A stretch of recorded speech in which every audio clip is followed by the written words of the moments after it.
just hear that ball sizzling in the air.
Tonight, from U.S. Bank Stadium in Minneapolis,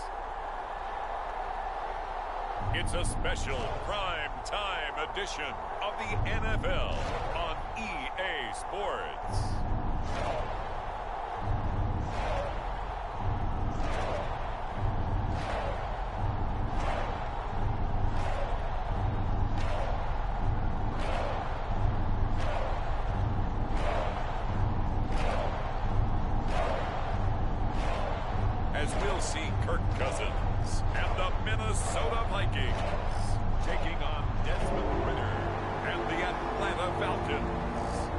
Stadium holds just under 70,000 spectators, and they've come out in full force for this one. A fantastic atmosphere here in Minneapolis.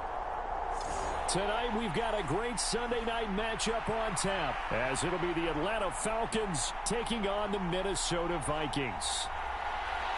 Greg Joseph now ready to get this one started, and we are underway from Minneapolis. On the return, here's the dangerous Cordero Patterson.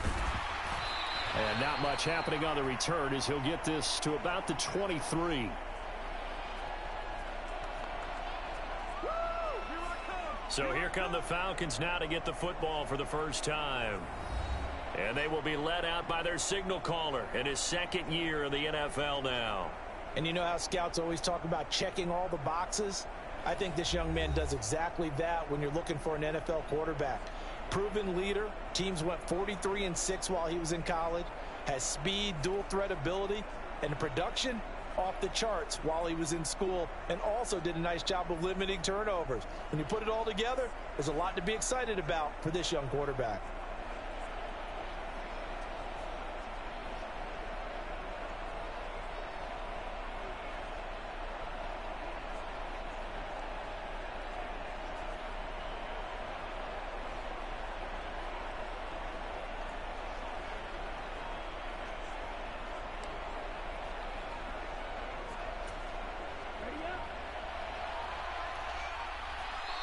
Now a whistle, and I think a penalty here for a delay. No, they're going to say timeout. They did get the timeout in time. They'll have 2 remaining as we step aside here in this first quarter. Here's Ritter now to throw on their first play. And he knocks the ball away, and it falls incomplete. And that might have been a situation where even though you don't hit on the deep throw, you at least put in the defenders' minds early in the game that we're going to press the ball deep against your secondary. And that can have a ripple effect on how they function throughout. A Ritter's throw complete to Hollins. 9 yards, not quite enough, and they'll be left now with 3rd and 1.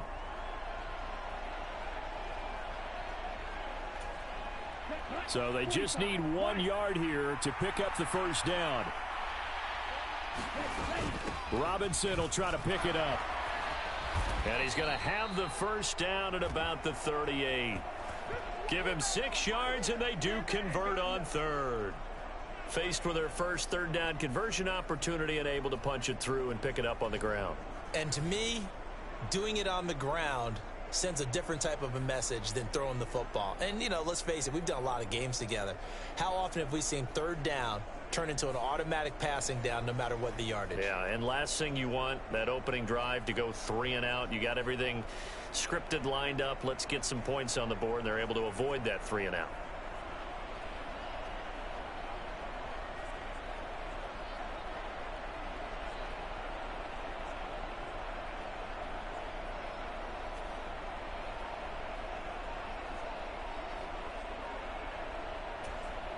So here's a 1st and 10 at the 38.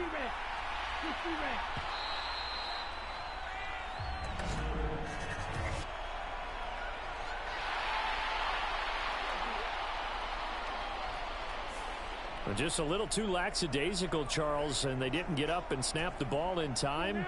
Delay of game. Yeah, and I'm not sure if he understood where the clock was located. In different stadiums, it's in different places. You have to check that in pregame and make sure you're aware so you don't run into penalties like these. And now look at this. Big gain, but a fumble. And the Vikings pick up the football.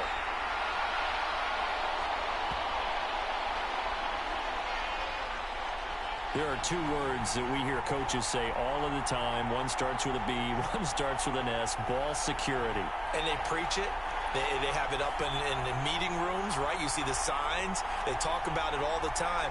But still, when you got defenders out there who are preaching, hey, we're going to take the ball away from you, no matter what position you play, you've got to take care of the rock.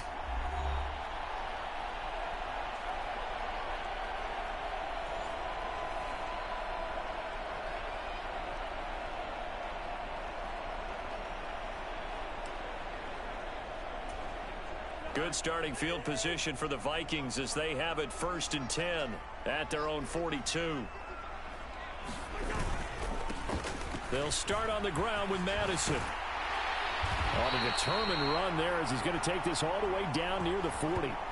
Successful start to the drive, 17 yards, and moves the sticks. That was good, tough running right up the middle, and if the defense can't penetrate and make him slow his pace or change direction, that's often the end result.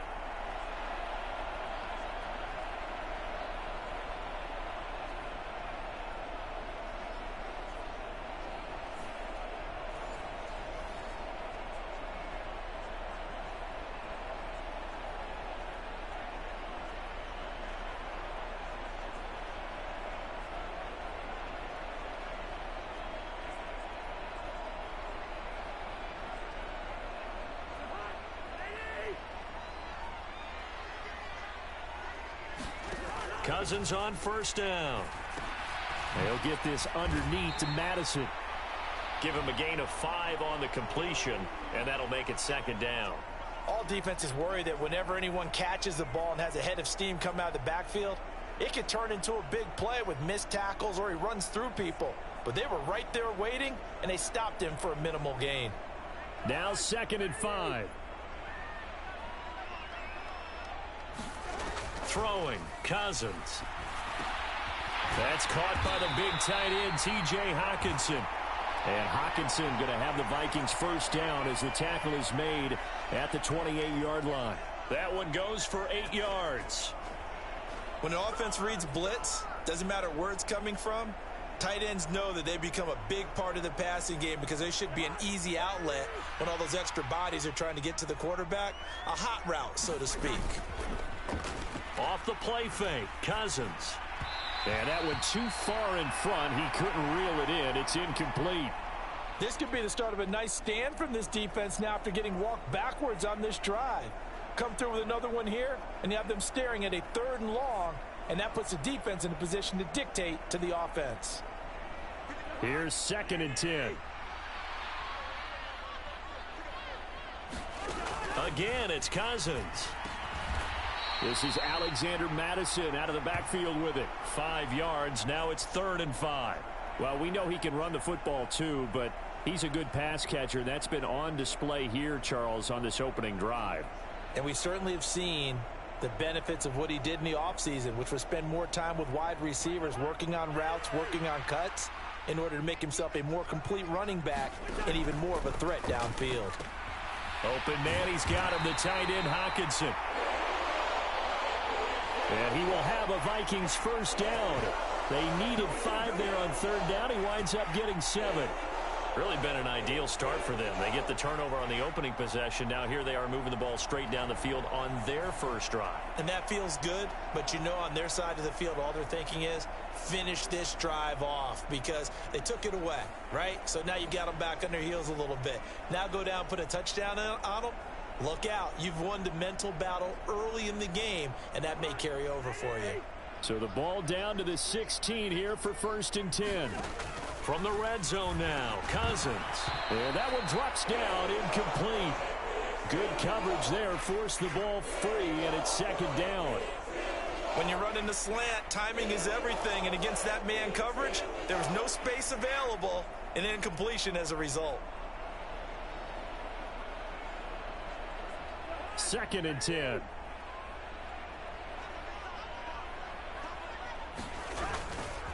They'll go Madison up the middle. And they get to him quickly here as he stopped right around the 13. He'll get only 3 there, so it leaves him with a 3rd and 7 ahead. Pretty good little 2-play sequence there. You force the incompletion, then a very short pickup. Yeah, now maybe you bring in an extra defensive back or 2 because you want to try and defend on 3rd down. They like to play those nickel or sub packages, don't they? An 8-play drive to this point. So here's play number 9 on 3rd and 7. Cousins. This goes out wide from Madison. And he's going to come up well shy of the 1st here as the tackle's made right around the 12. They'll get only a yard out of that, and it'll bring up 4th down. How about that strategy there, Brandon? 3rd down, they just said, we've got faith in our tacklers. We'll give you the short stuff, and just decided to protect the sticks. So every time I hear fans telling me tackling's not a part of the game anymore, plays like that, I can clip and save and show them you have to tackle well if you want to be a good defense.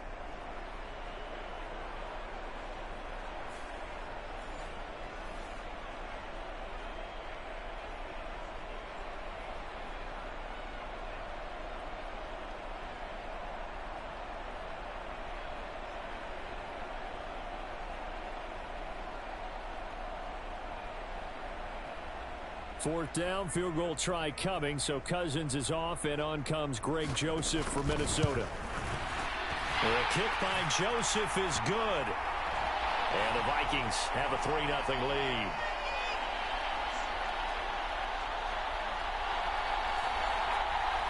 So the defense are able to force their first turnover of the game, and then they add on to that by getting the field goal. And you don't just want to take the ball away from your opponent, partner. You want to make them hurt as well. And if you don't score yourself on defense, turn it over to your offense and have them put points on the board.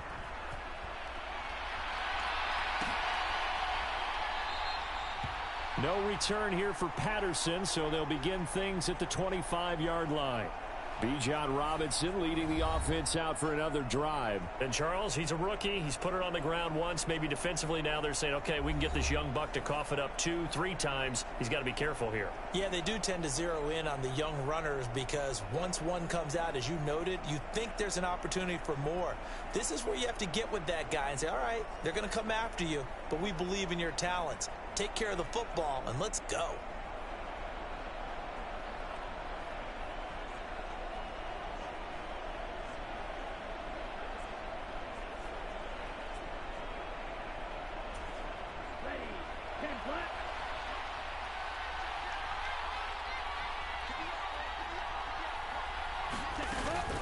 They'll run with a former Viking, Cordero Patterson. And he's going to get a good gain of 9 here up to the 34.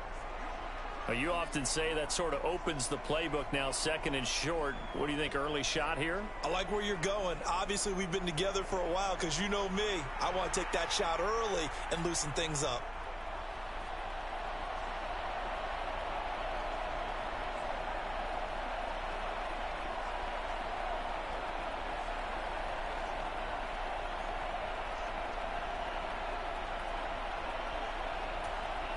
Maybe a good spot to take a shot. Here, 2nd and a yard from the 34. Straight ahead, it's Robinson. And this defense able to plug him up there as he'll get a yard to the 35.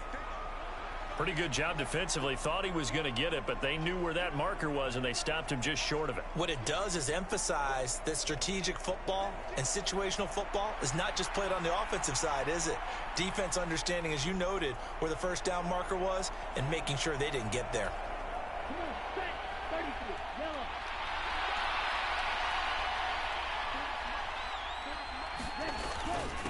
On 3rd down, Robinson.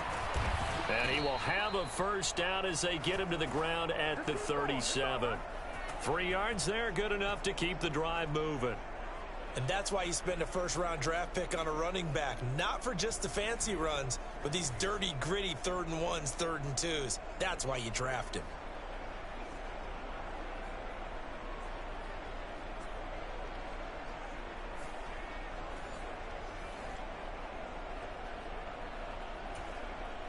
Line of scrimmage, the 37 on 1st and 10. Ritter now looking to throw it this time. Looking downfield, and that's caught right side. He's got his man. A really good pickup of 28 yards. Well, that certainly has to feel good, and it's not all the time that the play caller should get all the credit. Sometimes I think in the huddle, the quarterback just says, hey, who's going to make a play for me? I just need something right here. And the end result there, nice first down. Drive keeps moving. He lets this one fly toward the back of the end zone. And that is caught. Touchdown, Falcons. Van Jefferson. 35 yards. And the Falcons have answered that early field goal to take a first-quarter lead. Well, on that connection, it looked like they maybe Hello, Joseph. Communication. Good to see you. Maybe one of them noticed an area that was open in the defense to get the pass to. When you put How the you time doing? in, sometimes you have that great silent communication that you just noticed right there, because the best quarterback-receiver combos in the NFL, they know how to make those adjustments at the line of scrimmage when they see something pre-play, and they got Good seeing ya. Woo. Koo able to connect on the extra point, and that makes it a 7-3 lead.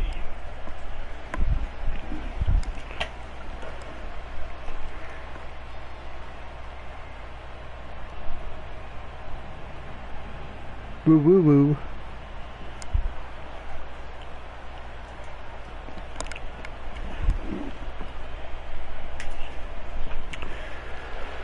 Oh. You know, I shouldn't be. Now Pinion with a kickoff honors following the I don't know. touchdown. Good seeing ya. Good seeing you, buddy. And there will not Hopefully I be a can get this return game here. in before It's a the stormers touchback, come and tonight, it'll but we come are out to the expecting stormers 45-yard tonight. line. The And I Vikings am in taking weather the field mode right here now, for their but second drive I of the wanted game. to squeak in Drive a last time, it squeak stalled in out. a They were game forced real to take the quick. short field goal. And the key phrase, you nailed it, forced to, because you know But they're on coaches their look at these way. short field goals as a last resort, right? To them, that's not how drives are supposed to end. You're supposed to put 6 on the board. That's a consolation prize, like going to the county fair. You don't get the big stuffed animal on that one, do you? I'm doing You don't go okay. top shelf, that's bottom Not shelf bad for a material. Sunday. And he'll be I'm out of alive and bounds I'm well across the and great. 30-yard line. Took a bike That's ride good. this The completion afternoon. there for 7 yards. That was a And it'll be warm second down. 75-degree day. I know some other people are getting snow right now. Play action now. Cousins. And he's Ah, shoot. And he gets us to the other side of midfield across the 45 before going out. I know it's an emotional Oh game, no, Charles. it's that time of the year. When you get into your film sessions and you argue your case with your coaches, that's exactly what they say at the end. You just can't do it. It costs your team.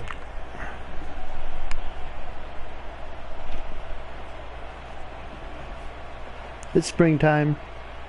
It's storm season. I don't mind it. After the penalty, a fresh set of downs. It's 1st and 10.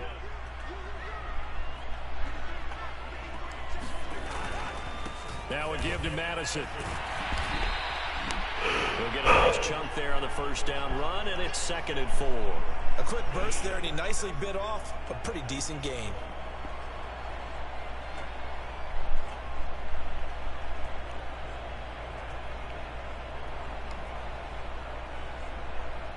Counting down toward the midway point in quarter one. Play fake. Cousins. And that is incomplete. A lot of force bearing down on him there. He could not hang on. It's 3rd down.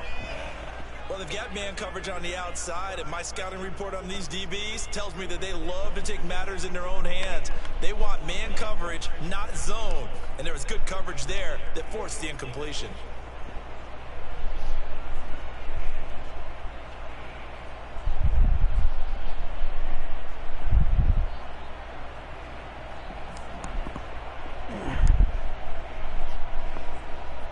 Now they face a 3rd down and 4 after that incompletion on 2nd down.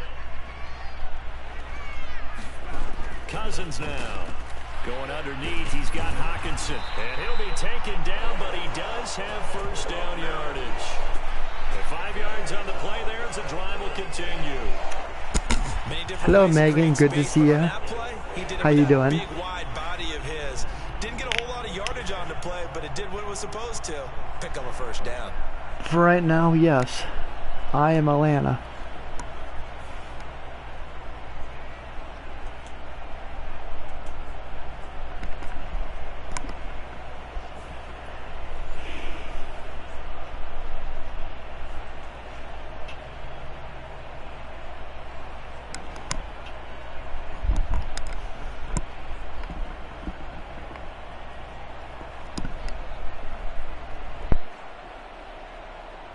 They had to settle for 3 last drive, hoping this second go-around ends in 6. In good position, 1st and 10. Running from the shotgun with Madison. And he'll take it from the 18 to the 15. A gain of 3. Just not a whole lot of room to operate there on that carry. No, not at all. They did a really nice job staying in their proper places and not allowing any lanes to open up.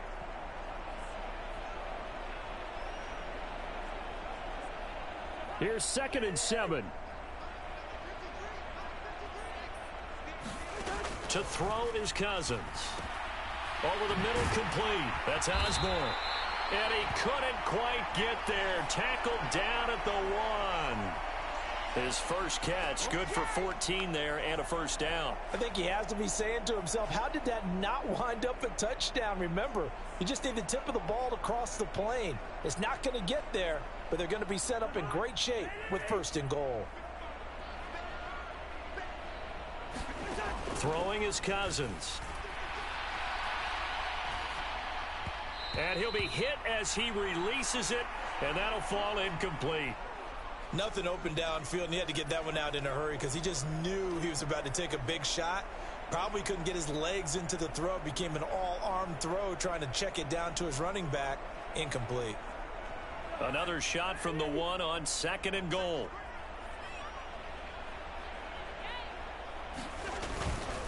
Madison will score. Touchdown, Vikings. Everybody in the stadium knew what they were going to do right there, CD. 3 tight ends on the field, all that extra bulk, and they run it in. And you saw where that one went, right? You run it over your best blocker. I can just see the head coach right now. I want to run this one over the big boy. And they got it done.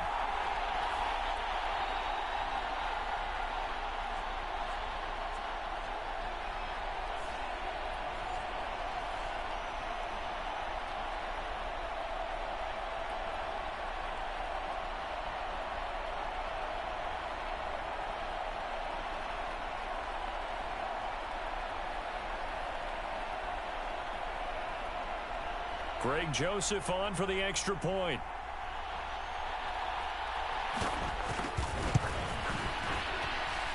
And it's through, and that makes the lead 10-7. So that drive goes 8 plays. And it was capped off by a touchdown scamper from Alexander Madison.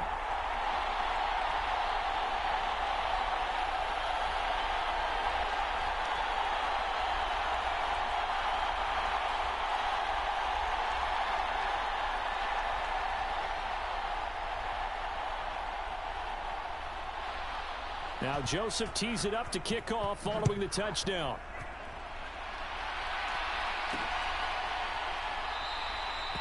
And Patterson will not return it. It comes out to the 25. Here comes the Atlanta offense now ready to take over here. This drive here beginning probably with a pair of motivated groups. All right. Remember, the offense scored a touchdown. Good to see everybody here. Hope you're doing good. Happy to have you here. They were very frustrated after giving up 6 the last time on the field. And frankly, it's just a battle of wills in a lot of ways because you know they're both motivated. They both game plan for this drive, and they both have specific outcomes in mind. There we go. First down. It just comes down to who can execute better and which side How's can step Megan up and Joseph assert its doing? will over the other. The drive starting with a first down, 11 yards on that pickup. Veteran running back like him, we've seen a lot of those chunk carries in his career. And that's why you don't just look at his birth certificate and decide when a guy is done, right? Because you know as well as I do, in this league, as soon as you hit 30, they're looking to let you go if you're a running back. Sometimes there's a little tread left on the tires.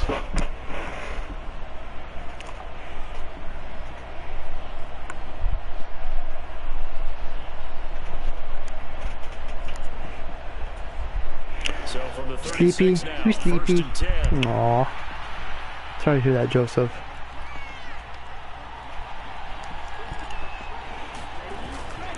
I'm actually wide awake today. There we go. And some room to work. And he's going to be out of bounds, but not before he takes it inside the 40.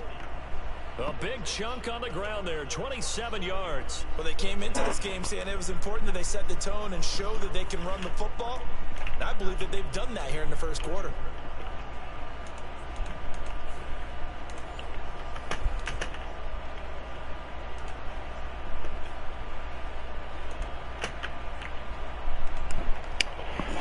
All right. Let's do, From Viking territory now, they'll come up 1st and 10 at the 37-yard line. Here's Ritter. Oh, going for Catch it. No. And it's intercepted at the goal line. Picked by Cameron Bynum. And the Vikings are going to take possession here. It's a touchback, and they'll take over at the 20-yard line.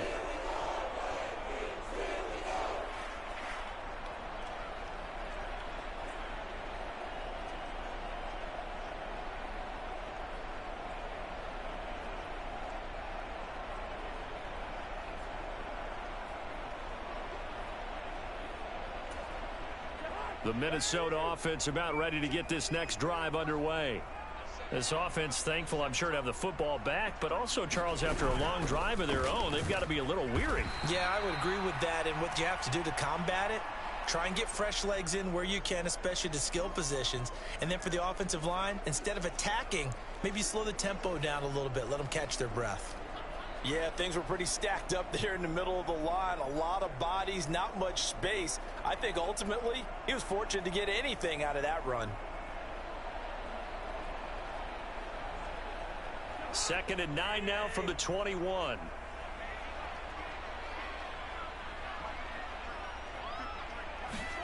Now Cousins. Finds his man. There's Jordan Addison. And he's going to get this one across the 30-yard line. His first catch there, good for 10 yards and a first down. And that's a more than acceptable read right there because it's zone coverage, so timing is everything. This time he waits for his man to come open, puts it right on him, and they pick up a first down.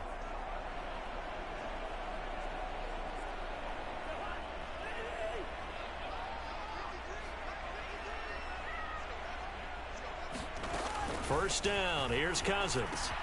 Going underneath, he's got Hawkinson. And that's good for a gain of 6. And it's 2nd down. I think defensively you're okay with that. And you're in the first quarter. He's going to get some catches, but they rallied to him quickly. And that's what you count on. And I like what you just said. First quarter, can you do it all game long? They catch it, you tackle them, they go down on the spot. Because when you're able to do that, you don't give up big chunks of yardage after the catch. Now you put the offense in a position where every series they have to work hard to pick up first downs, and you tend to stall them out when you do that. 7 yards there and a first down. Well, that was a pretty favorable situation there. What would you call that? Second and manageable? Smart play, too. Didn't force it downfield when he didn't have it. Just checked it down, let him get the first down, and that's exactly what he did. A pair of first downs gives him a 1st and 10 up at the 44. Cousins going to bat it forward here on the jet sweep. And nothing much materializing there on the first down run. He'll get a couple, and that's it.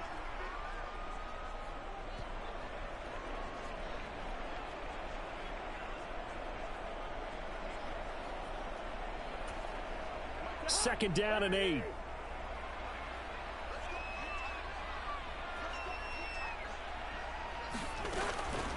On the handoff, it's Madison. And down he goes at the 49, a 3-yard pickup.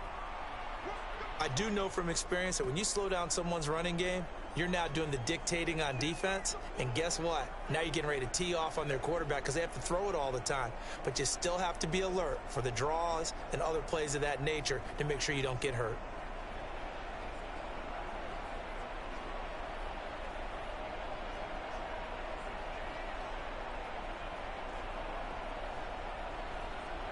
Play number 7 now coming up on the drive. 3rd and 5. Cousins to throw it. Oh, it's a screen pass. That's complete. And he will have a Vikings first down. He needed 5. He got it barely, as it will officially go down as a gain of 5 yards. But they certainly made a point of getting him involved in the passing game here in the first half. They must have seen something in the scouting that said, hey, we can capitalize on him getting the ball possibly in the open field. And I think in the second half, that may loosen up the defense a little bit to get the running game going back inside.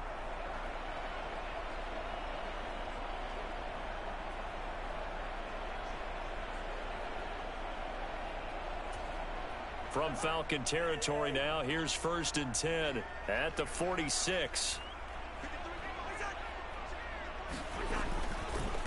They'll run with Madison. And a 5-yard gain gets him to the 42. Well, they're making an effort to get the ground game going tonight. So far, it's working. I like what we're seeing from the offensive line. They seem to have the leverage going and they're controlling. I'm happy that you guys are here watching tonight. Appreciate you guys for tuning in. But also like what the runner's giving us, too. It appears that he's been waiting all day long to get out here and take off. Here's Madison getting it again on Hopefully I can be able to go live tomorrow with Madden. Hopefully. They'll say no gain on the play there. But we do have a line of stormers in Indiana right now moving this way, so hopefully I can get this game out of the way, but I don't know. We'll see what happens. Just hope the power don't go out. And that's going to be good for another first down as the tackle's made at the purple? 27-yard line. That's a play that will likely be forgotten when you talk about big moments in this game. But plays like this are critical to keep drives going. Points they got a good colors.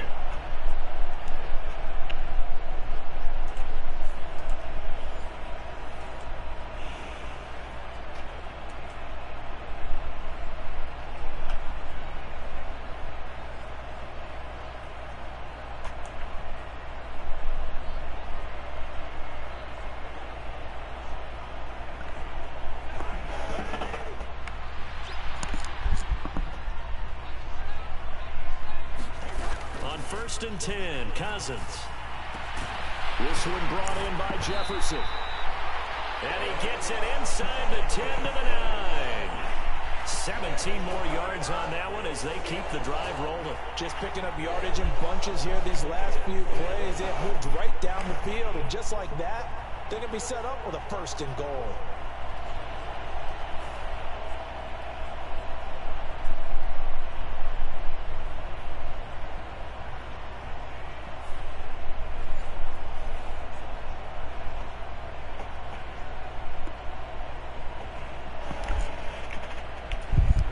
Two big plays in succession. Not sure this D knows what hit him, but now they got to get ready. It's 1st and goal.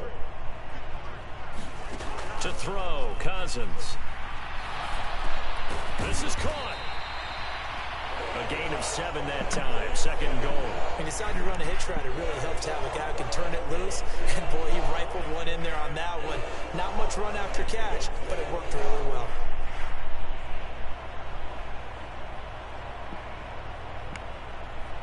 Good yardage on 1st down. Now can they punch it in on 2nd and goal? Trying the power game with Ham. And he will take this one into the end zone for a Viking touchdown. All right. C.J. Ham taking it in from 2 yards out. And the Vikings are able to stretch out their lead.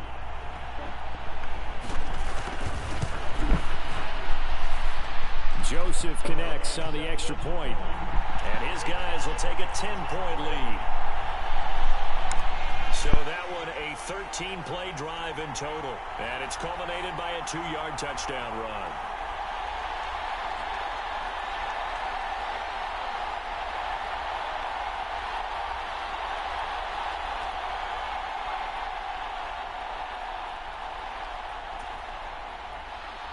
Now Joseph tees it up to kick off following the touchdown.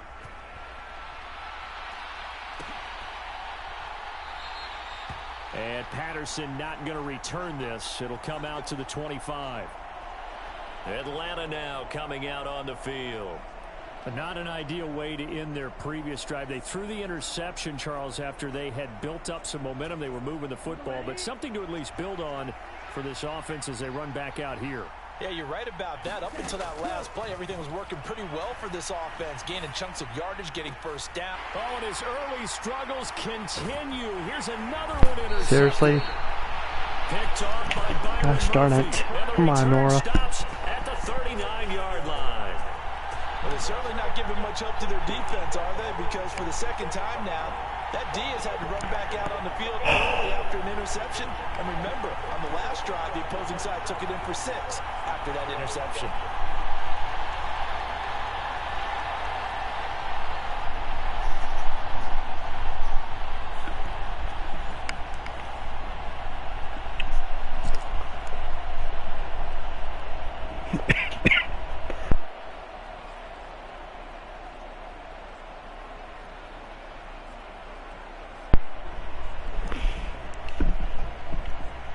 So from the 39 now, they'll come up on a 1st and 10.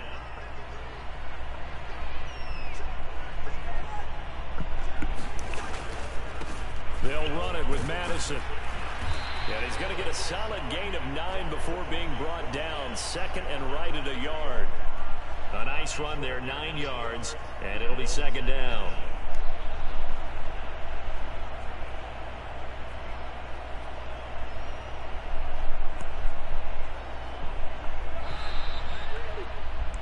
After one, 17-7 is our score. 2nd quarter now from Minnesota. It's the Vikings in possession of the football as they've got it with a 2nd and 1 coming up.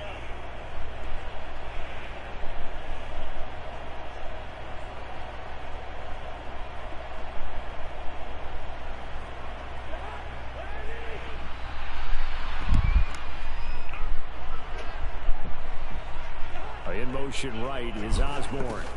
He's going to get it on the jet sweep. They'll get 3 as the drive continues. It's a 1st down. Well, we've seen running backs in today's NFL get involved in the passing game. Maybe it's about time more receivers like that get involved in the running game. And that is something we are seeing more and more in this league. No question about it. That wasn't the biggest of gains, but it was enough to get them a 1st down. And it continues to test the defense. They have to think on every play about who might end up with the ball. 5 yards is the tally on 1st down. That brings up 2nd and 5. Brandon, 5 yards on that run.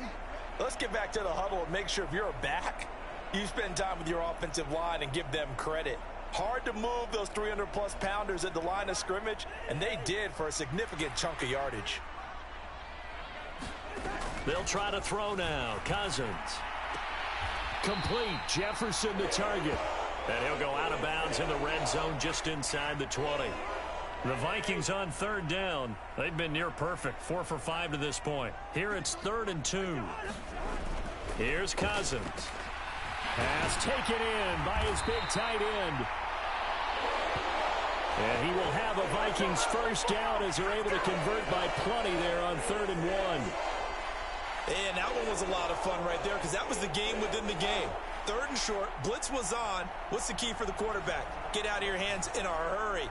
And that was a quick little completion. Got the job done for a first down.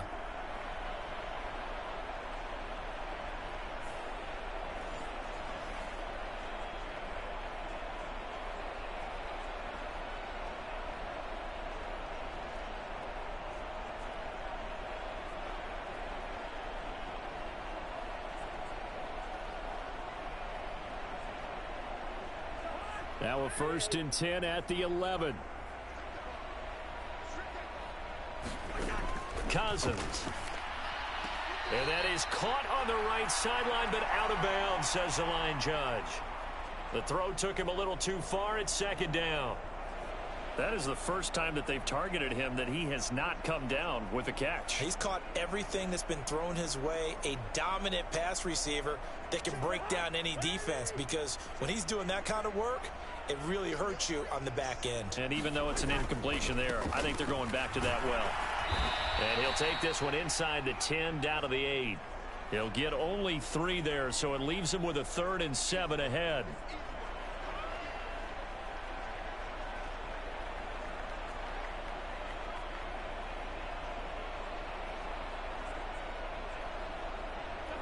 So 7 yards from the first down here as they come up to the line of scrimmage. On 3rd down, Cousins. There's Addison. Touchdown, Vikings.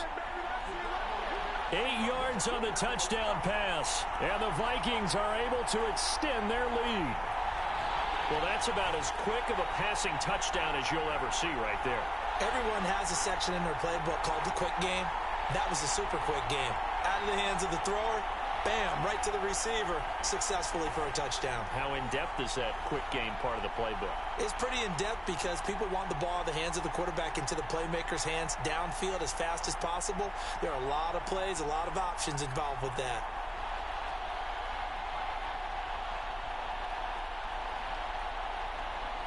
Joseph on for the extra point.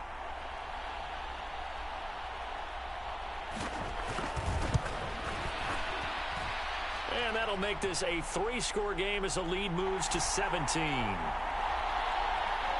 So that drive in total 8 plays. And Jordan Addison capped it off with a touchdown catch.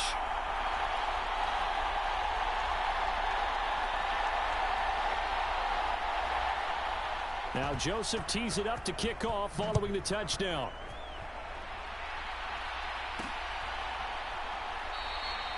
No return here for Patterson, so they'll begin things at the 25-yard line. Now the Falcons offense, they get ready to head back out here. And for this offense, Charles, you got to think kind of crucial here to put something together on this drive, because remember last time out they threw the interception on the very first play. And you can't afford to let this defense keep building any more momentum. They're playing awfully well, and they're awfully confident right now. To me, it's time to attack and take some of that momentum back, but make sure you're selective in doing so. Understand where you want to throw the football and make sure it's open before the ball leaves your hands. On 2nd down, a run with Patterson. And he's upended after a gain of 2 out to the 27. Well, that's a good start to this drive on the defensive side of the ball. They force the incompletion on 1st down. Then you're able to shut down the running play on 2nd. Yeah, I wouldn't be surprised now. A little bit of pressure going at the quarterback in the expected passing situation. High throw, but he makes the catch. And they will touch him down, but not before he gets the first. A really nice gain of 25 yards. Now that's the kind of big play you'd like to see. This first half, it hasn't gone their way, and they could use a shot in the arm, something to perk them up a bit. And they get one here in the passing game.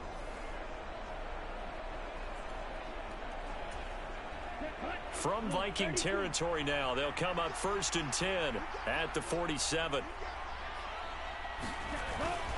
Robinson up the middle. And he gets forward up the middle, but only for a couple. It'll be second down.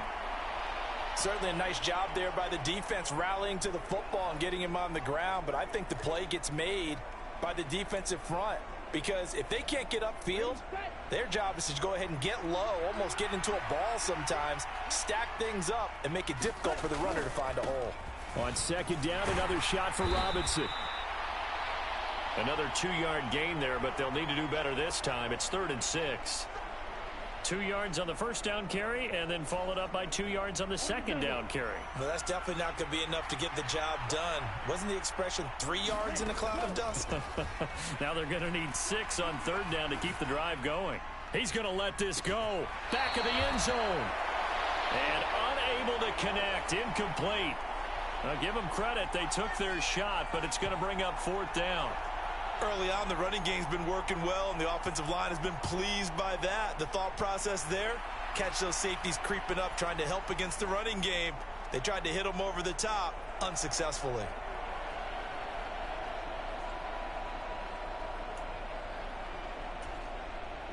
So they're going to come to the line here, and it appears trying to go for it on 4th. Working from the gun, Ritter. Work in the middle of the field, and he's got a man complete. And past the 35, he'll be dropped a yard or 2 shy of the 30. A gutsy call. Turns out to be a good one, though. First down on a pickup of 11. We always talk about big-time players make big-time plays in big-time moments. I think that 4th down qualified. That was a heck of a throw. Back to the ground with Robinson. And he'll get this just inside the 30-yard line. Give credit to the defense for stringing that play out, and they gave up no cutback angle. You know he was trying to dart through. No place for him to go. A nice job there, only giving up a 3-yard gain.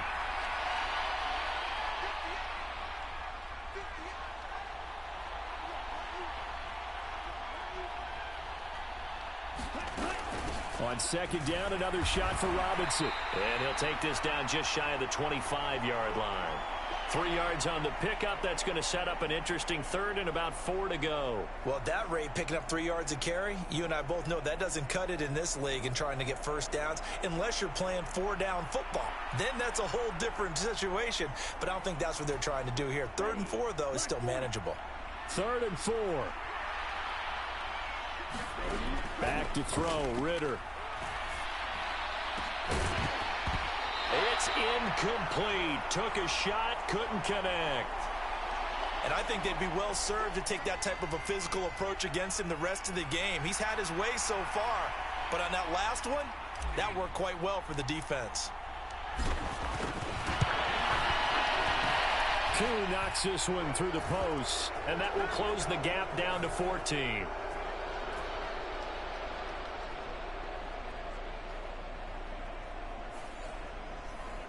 So the 3 points there, and CD, that helps them inch a bit closer. Yeah, partner, when you're losing, any points you see go on the board in your favor, you're happy to take them.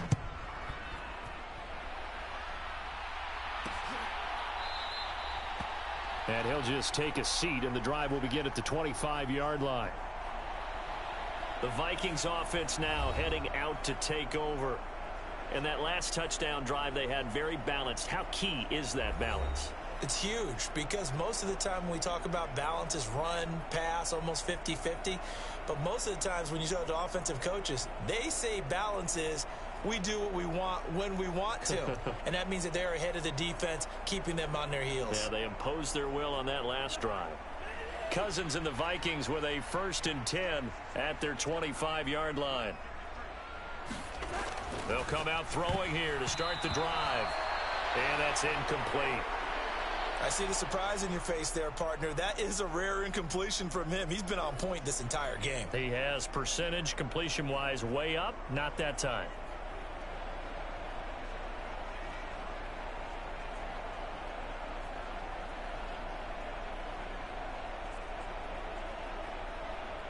So the incompletion, and now it's 2nd and 10, again from the 25-yard line. Now Cousins. And a quick throw here, that's complete. And he's upended at the 33 following a good pickup of 8. They kept the receiver in the short field, but that let his quarterback get the ball quickly to him before either guy in double coverage could react. The offense on third down tonight, they've been excellent, 6 for 7. This time they face a 3rd and 2. Now they'll throw here out of the gun. Oh, he tries to force it in, and it's intercepted. He may go. And he takes this one back into the end zone, and the Falcon defense has a touchdown.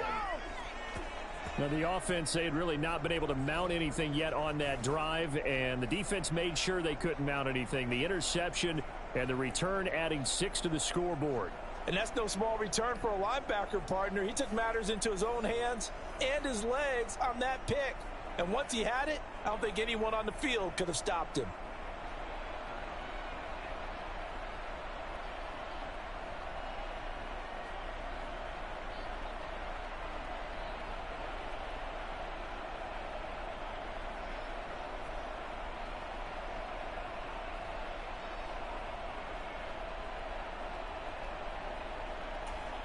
Coup for the extra point.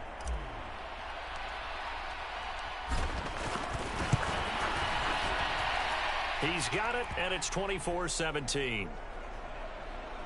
So the defense creating some points, not only getting the interception, but then returning it to the end zone for the pick 6.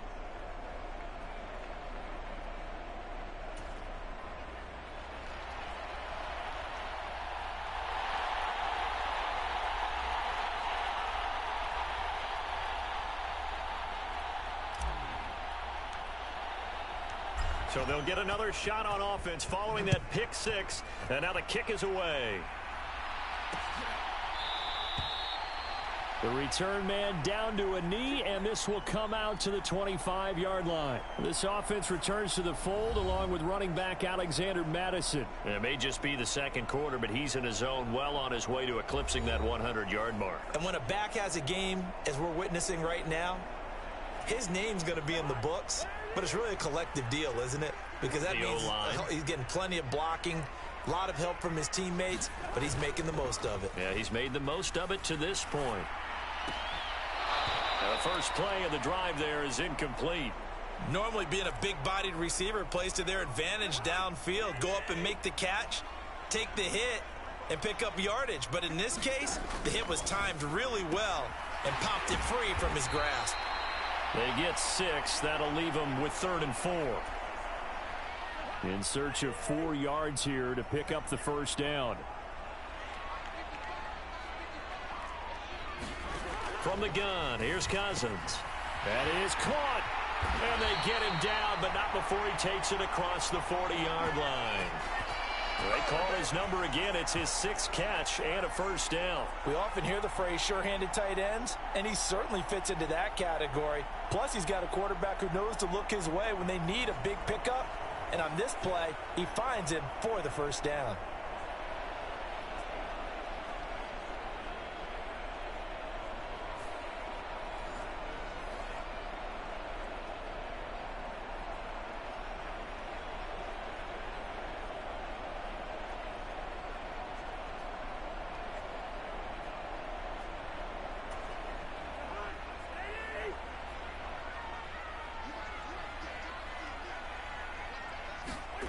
To the air again, it's Cousins. Addison hauls it in. And now the rookie's free. Still on his feet. Touchdown, Vikings.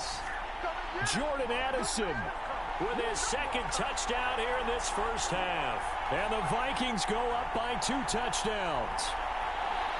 In the second quarter, and already his 2nd touchdown reception. Absolutely the definition of a difference maker here in this first half. Clearly one of his quarterback's favorite targets in this game, and I figure he's going to draw a little more attention and coverage moving forward.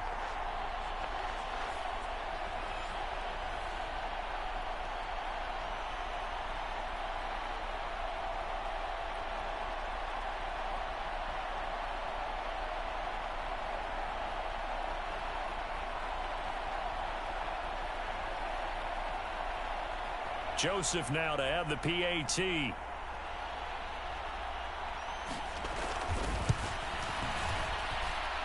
And the lead is up to 14. The drive summary, 4 plays, 75 yards. And Jordan Addison capped it off with a touchdown catch.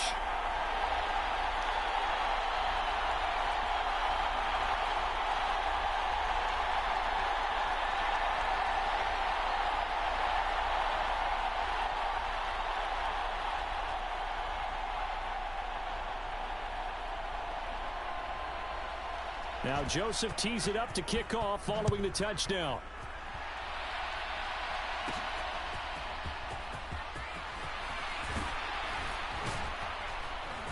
A solid return, pretty good field position. They'll start at the 32.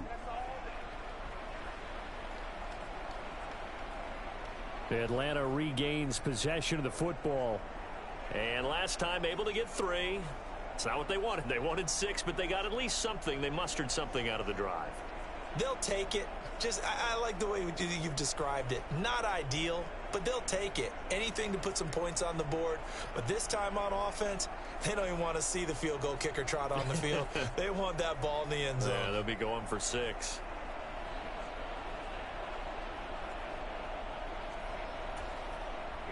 Ritter and the Falcons now with a 1st and 10.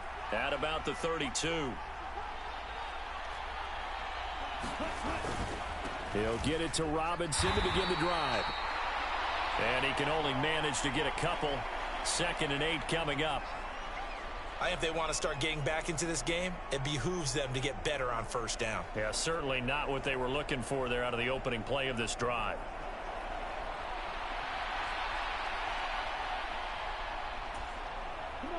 From the 34-yard line, here's a 2nd and 8.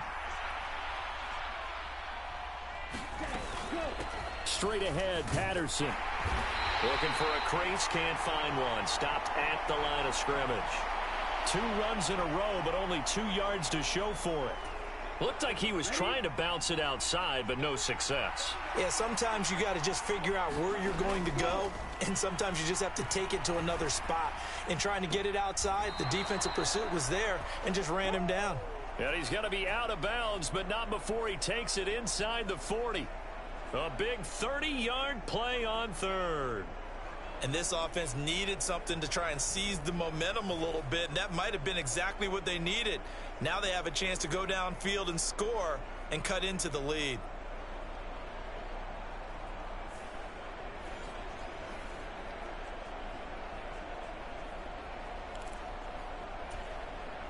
So how about that for a chain mover? They're all the way down inside the 40 now for 1st and 10. Going play action, Ritter. And he takes a shot on the release as this will be incomplete. A misconnection there. He's hit on just 50% of his passes thus far. That's not where you want to be. Now you see the evolution of the game. You go back to the quarterbacks of old, 50% would be terrific because they threw the ball downfield almost every time they threw it. Now with the short passing game, you should be above 60% just to be in the average range.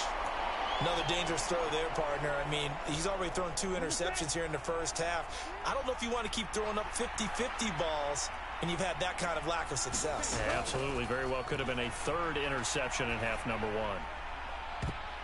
And that nearly intercepted. Boy, for a guy known for his hands defensively, that's a ball he probably thinks he should have come up with. But instead, it's 4th down.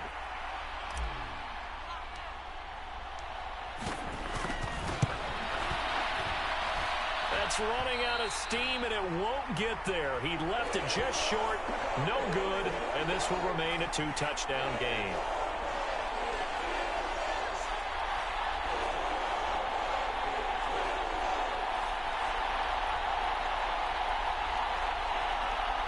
Minnesota now ready for their next possession.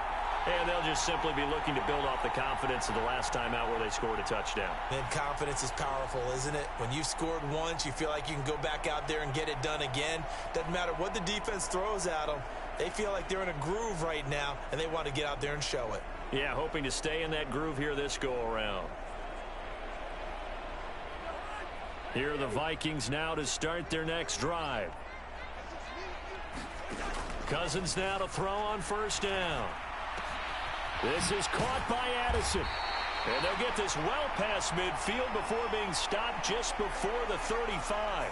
Great way to start the drive. 20 big ones and a first down. Good strong throw and catch right there. And so far in this game, the alleys have been open for them to get completions, and they're taking advantage of it.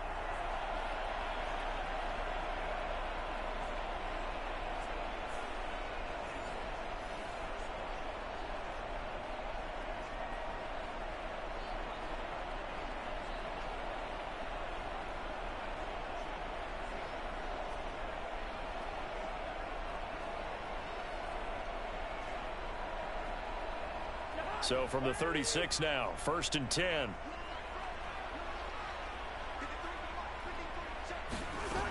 Back to throw.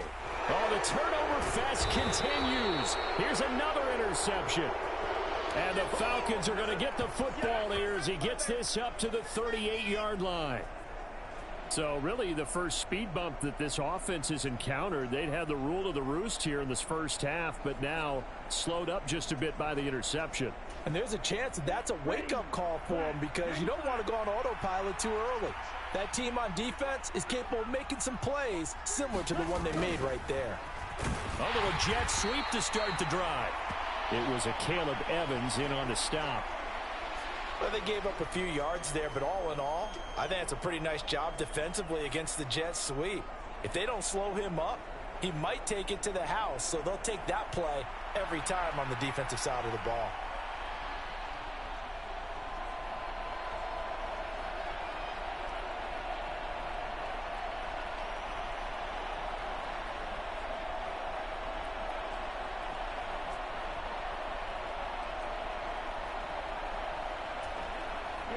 Here's a 2nd and 8.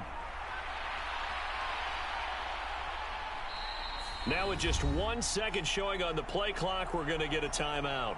That's their second, so they'll have 1 remaining here in this second quarter. We'll be right back.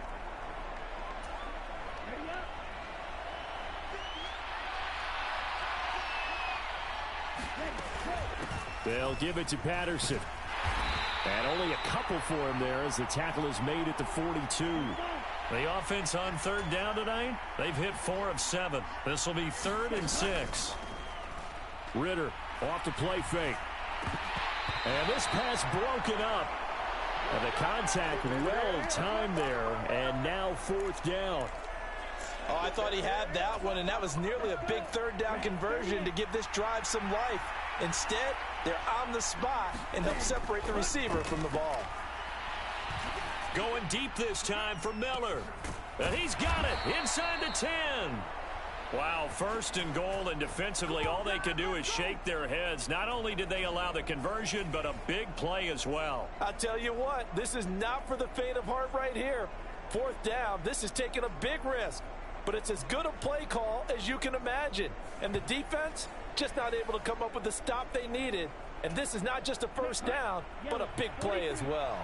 1st and goal, and they got to be thinking a chance to get right back into this football game. Robinson, touchdown, Falcons.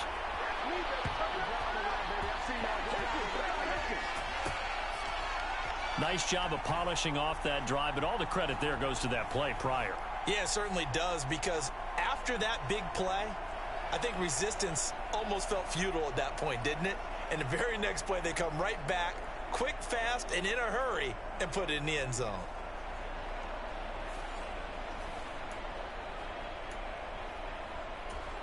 Now Arthur Smith going to tell the offense to stay put. We're going for 2.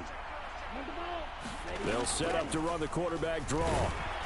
And he will get into the end zone, and a 2-point conversion will cut this down to a 6-point game.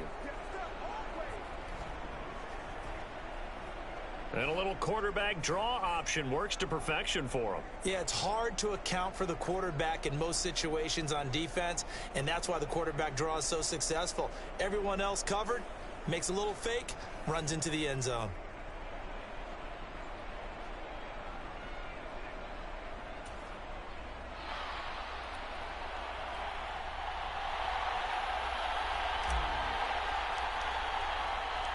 And following the touchdown now, it's Bradley Pinion on to kick this one away. And he'll decide to not bring this one out as their drive will begin at the 25.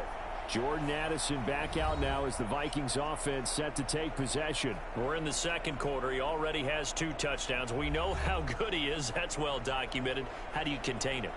We know he's a nightmare. So in this situation, I would go ahead and double him, maybe even have a third person in the area, and try and dissuade them from throwing him the football. Make someone else beat me for a while, because I don't know that their talents are his, because when he gets his hands on the ball, he breaks down my entire D. Someone else, they may not make the same type of a play. Well, we know his talents are very good.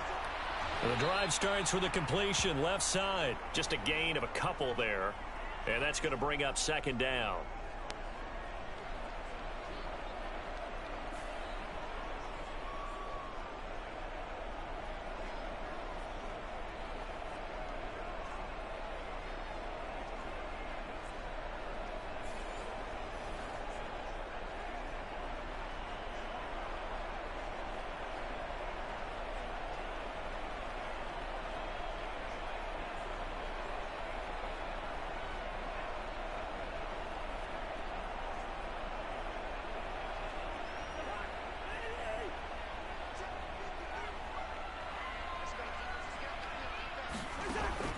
He'll drop to throw. And that'll fall incomplete. He was hit just as he let that go. And now it's third down. Well, you most certainly don't want to go 3 and out here and give the football right back, because your friend, Old Momentum, he's wondering if he should change sidelines about right now. And if you don't convert here, guess what? He's going to make the trek to the opposite side, and all of a sudden, you've got a battle on your hands. Cousins from the gun on third. And that's going to be incomplete. The contact there enough to jar that ball free, and it brings up fourth down. Oh, nice defensive effort there, providing the hit as the ball got to the receiver, separates him from the catch, and normally he's a sure-handed target.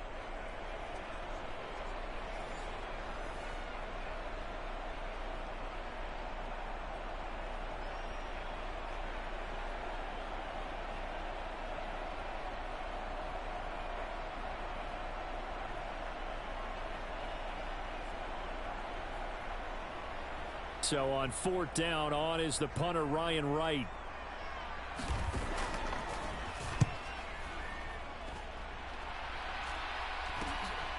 Fielded at the 33. It'll be 37 yards there on the punt. And the Falcons will be taking over, 1st and 10. Here comes the Atlanta offense now ready to take over here. And things are starting to move in the right direction. They get the touchdown last drive, then their defense gets them the football back. Yeah, now they have a chance to get the lead if they can put something together here. And I'm eager to see how they decide to do it. Do they want to be methodical, or do they want to take the big strike and go after it right now?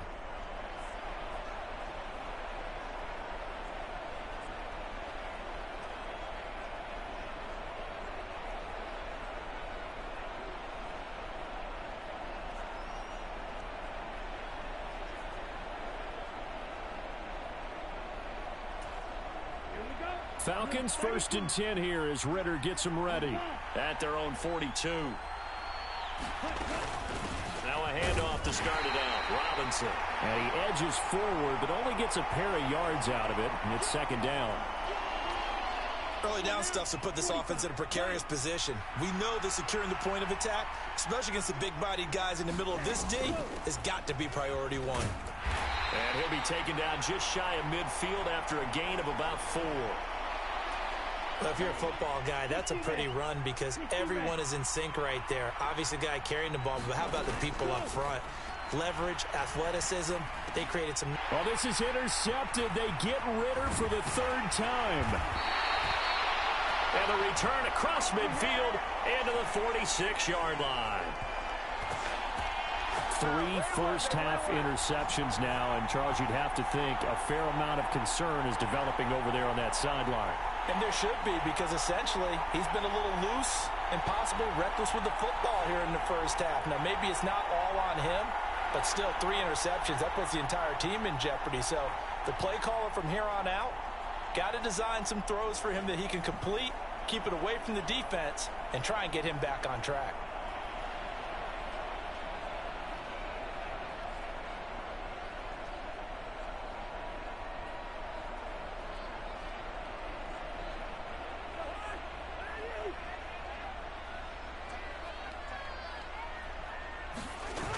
throwing the interception. Cousins. Pass caught here by Osborne. And he is tackled inside the 40, not quite to the 35. It'll be a gain of 10 to start the drive out, and by a few inches, that'll be a first down. Kind of a dangerous throw there. He's off balance when he gets rid of it. But this is all about a quarterback knowing what he can get away with. And that time, it turns into a completion and a healthy gain as well. Cousins on first down. A quick throw knocked away and incomplete. Quarterbacks work all the time on manipulating a defense with their eyes and their head movement. In this case, he just stared the receiver down. That allowed for excellent coverage, able to knock that one away. Now a 2nd and 10. Throwing, Cousins. The throw here right sideline falls incomplete. And that's the knowledge you gain from being in this league for a long time. He's learned the hard way when to give up and fight another down. And that's a smart move to throw it away. The Vikings on 3rd down. They've been really good, converting 7 of their 10 tries. This is 3rd and 10. Going underneath, he's got Hawkinson. And he gets it down a yard or two shy of the 30 before he's out of bounds. The result, only 4 yards there on the play. And that'll bring up 4th down. And there's a completion to the tight end. And look at the size of these players nowadays. At that spot, 6'4", 6'5", and up. A lot of guys used to be basketball players, somehow came back to football. And that's really good for the game of football. You're getting better athleticism, great hand-eye coordination, guys who know how to control their bodies when they run their routes.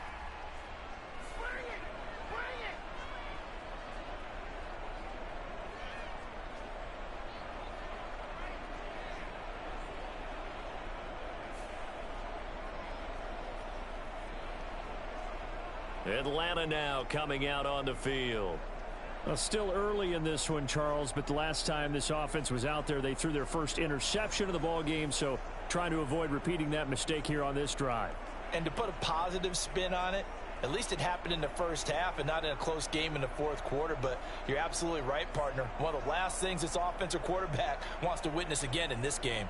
Kind of an obvious question, Charles, but anything you try to avoid after your first pick, or you say it's one interception, we're still in the first half, I'm about to do the same thing? I think you want to avoid playing scared, and put it into the mind of the quarterback that you've lost confidence in him. Make sure you get some throws that he's going to be able to complete, make him feel good about himself, and continue to run your offense. They begin the drive with Robinson. Nowhere to go that time. He maybe got a yard up to the 40. 2 minutes remaining in this first half of football. Ball on the 40 now. Here's a 2nd and 9. Ritter will set up to throw it. And this one incomplete. Too much contact to hold on to that one, and it's 3rd down. They'll come to the line here needing 9 yards to pick up the first. Ritter throwing on 3rd down. That one deep for London. And this is, oh my goodness, he pulled it in one-handed. They're able to convert on 3rd down, and that sets up a 1st and goal. And there's not a quarterback in the league that will ever complain about having small receivers like a Tyreek Hill or a Cooper Kupp who can find a seam, have good vision, and get open. But when you're throwing downfield like this, you want a big, tall receiver who can go above the rim, or if you're a volleyball fan, above the net and get it.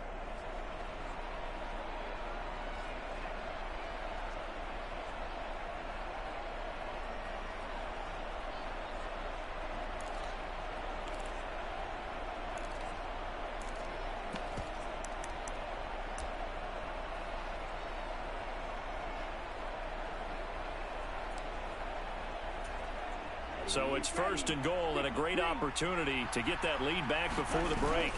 They'll run with Robinson. And the stop will come inside the 5 at the 4.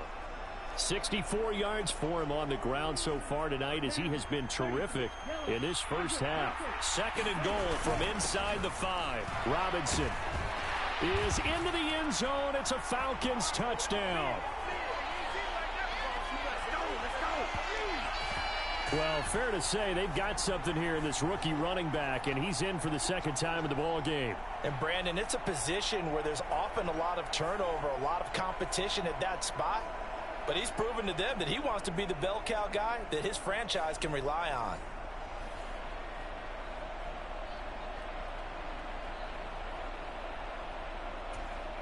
Now Younghoe Koo for the extra point.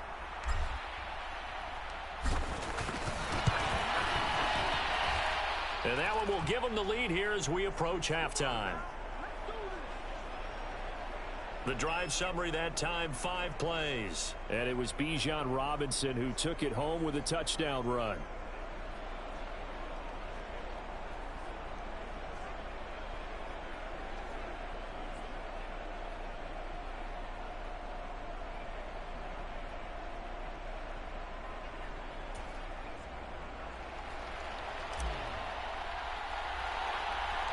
Now Pinion with the kickoff honors following the touchdown.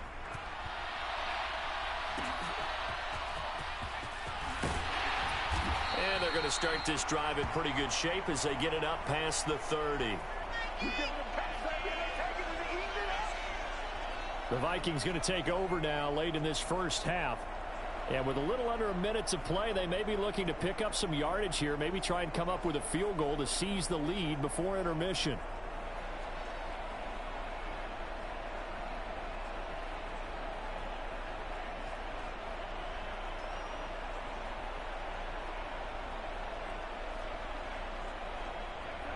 From the 34 now, here's 1st and 10.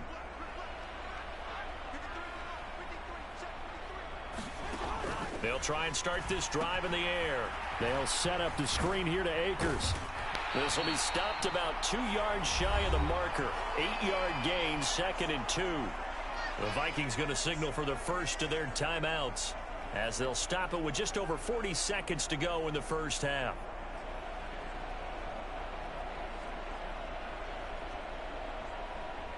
From the 42 now, here's 2nd and 2.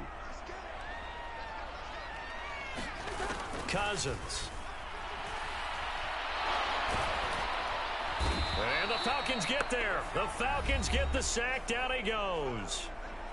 Now the Vikings will use the second of their timeouts as they stop it here with just under 40 ticks to go in this first half.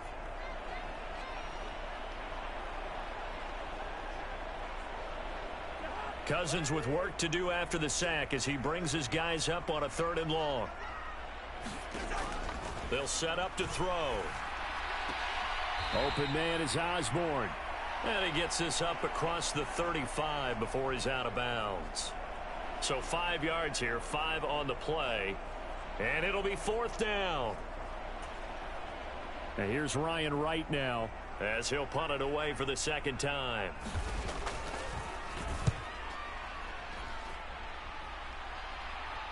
And the fair catch is taken at about the 13-yard line here.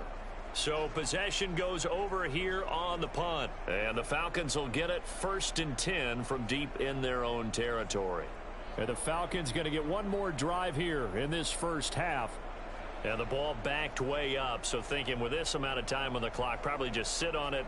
And we'll see these two teams go to the lockers. Yeah, I don't think you want to overthink it in this situation. Either side of the ball. Just go ahead and finish up the half and get on out and talk about it. Ritter looking to throw on 1st and 10. Gonna let one fly for Robinson. And that will be incomplete. Would have been a big hitter if they had connected. Instead, it's 2nd down. Looking to throw it here. Ritter. And he's going to be brought down. Back at his own 6-yard line. Falcons going to use their 3rd and final timeout as they'll stop it with 14 seconds to go in this first half.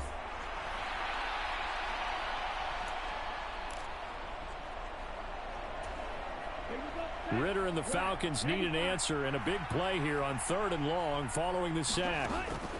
Looking to throw. And for the 4th time tonight, it's an interception. picked off by a Caleb Evans. And his guys have got it back at the closing stages of the first half. And they'll take possession already in the red zone and in a great spot to add points to the scoreboard. And, Brandon, how many times have we seen a defense with a lot of field behind them get even more aggressive, right? They feel like they've got them not pinned down, but in a favorable spot for them, and they took advantage of it there, got a nice interception, and set up their offense in great shape.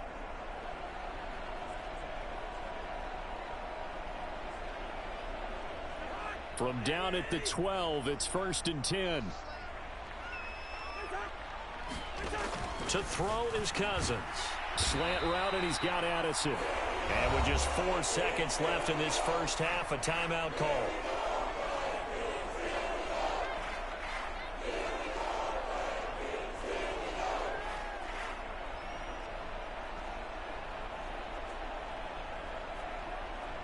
So with 4 seconds to go in the half, here's the field goal unit onto the field.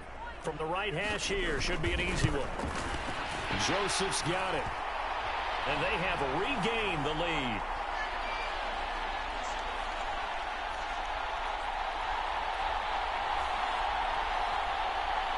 So as it turns out, a 2-play drive resulting in the field goal. Well, Charles, I think you'd have to call that a win for the defense after the turnover already in field goal range, and they had to settle for 3. Yeah, Bean, the beautiful part is you start so close to the end zone that your thought process on offense has to loosen up a little bit because you're thinking to yourself, you're almost guaranteed 3. Let's take some good shots at the end zone and try and turn it into 6. So we've reached halftime in a wild first half. We'll take a minute to catch our breath as we'll head down to Orlando. That's where we find our man Jonathan Coachman at our EA Sports Halftime Report. Coach. Okay, Brandon, thanks very much. Back to you guys in a bit. But first, we welcome everyone to our EA Sports Halftime Report. The Vikings got a solid performance in that first half from their veteran signal caller, Kirk Cousins. He came on after a slow start to fire 2 second-quarter touchdown passes and give his guys the lead at the intermission. All right, Coach, thanks. Yeah, both teams likely to make some changes in what's been a closely fought battle to this point.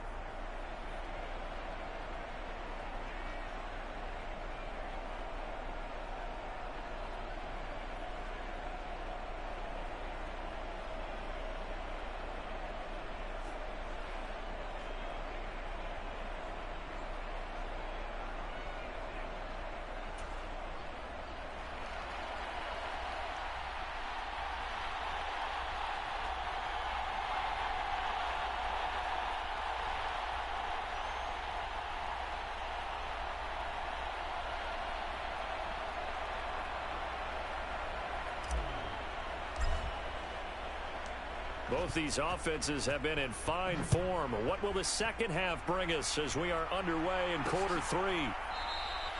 No run back here to begin the half, and we will start at the 25-yard line. Out come the Vikings. They'll have it first on offense as we begin the third.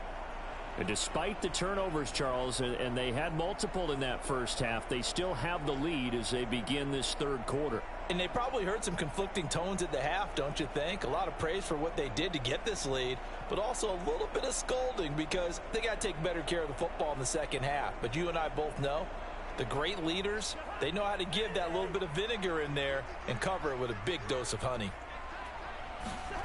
A first down throw for Cousins. Over the middle and complete to Addison. And he's upended at the 33 following a good pickup of 8.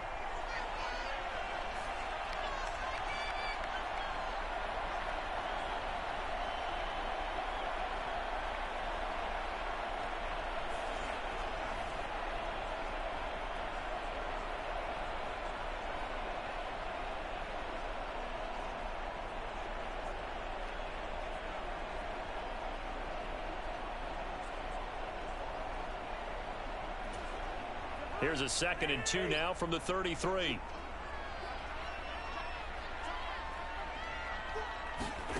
Cousins now. Throw left side, taken in by Jefferson. And able to get this one across the 45 before he's brought down.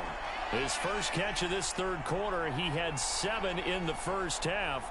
It's also a first down. This offensive game plan has just been sensational. I mean, when you think about all the different ways they've gotten their receivers open so far, it's really been impressive. Scheme, design, execution. Back-to-back good plays have them on the move on first down.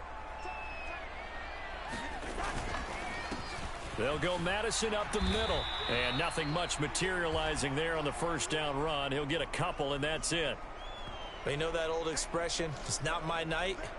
It hasn't been his so far. I don't know if the legs are a little bit heavy. Sometimes having to hang out all day and play doesn't exactly play to your advantage, but it's been a tough go for him. And every time he looks up, somebody's there defensively. That was the same case on that play. On play action, Cousins. And he's got this to Jefferson. And that's going to be good for another first down as the tackle's made at the Falcons' 34-yard line. With that catch, he goes over 100 yards receiving on the night. Whatever the discussions were at halftime to try to slow down this offense, it has not worked to this point. Yeah, I have a vision right now of everything that was discussed at the half just being torn in shreds or being erased off of the Microsoft Surface tablets because none of it is working. They are really locked in on offense.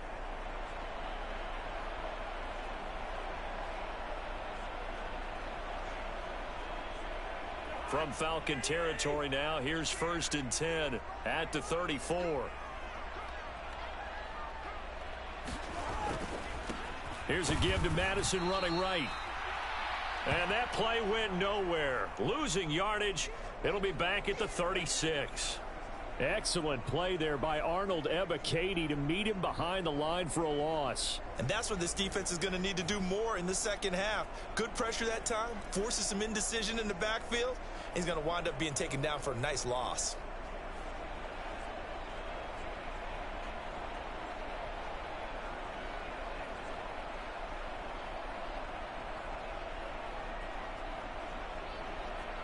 Now they contend with a 2nd and 12 after the loss. Now Cousins. This one caught by Osborne, right side. He'll be brought down on the 30-yard line after a gain of 6. 7th play of the drive upcoming here on 3rd and 6. Cousins to throw it. Oh, he had him. He was open, but he couldn't get it to him. It's incomplete. I know coaches all the time. Hey, No Tutum, good to see you. How you doing? They look for in a quarterback. When you're trying to throw inside routes and you need to put some heat on it, it helps to have the big gun. In this case, good seeing you. Good seeing everybody here. It's awfully quiet here tonight. So Cousins is off, and on comes Greg Joseph for Minnesota. Trying to get this game in before the Stormers arrive. The lights have been flickering here, so hopefully I can get this game off without any issues. Well, looking at it from a defensive perspective, that keeps the deficit very, very manageable. You know, all things considered, not a bad job on the defensive side. But good seeing everybody here. Hope you're doing good, staying safe. Appreciate you guys for being here. If you're watching the replay, please hit that like button to share this out. And if you like what you see, subscribe to the channel. I really appreciate you being all here. If everything goes as planned, I will be live tomorrow, Tuesday, Wednesday, and Thursday of this week. Hopefully, weather-wise, everything's good. But we'll see if anything happens. Just kind of stay tuned for the channel for updates. Check out the community tab. Make no mistake about it, though. Kicking field goals, not in their game plan. They need to get the ball in the end zone. On first down, Ritter. And that one's to the right side and incomplete. So another incompletion there. He's hitting on fewer than half his pass attempts in this one, and that is not a winning formula. Yeah, so let's make sure we give a little bit of credit to the defense here. They've given him a lot to think about, a lot of different looks, and he seems a little bit confused. There we go. First down. And they'll get it up just short of the 45 at the 44. 84 yards for him on the ground now. He has been a tough man to bring down all night. Although his reputation as a speedy runner precedes him, it's always fun to watch him work. It is eye-opening, isn't it? Because when you see him get the ball and just go, in addition to that speed, it helps out his blockers. They don't have to hold blocks for long because he's just going to speed right past them.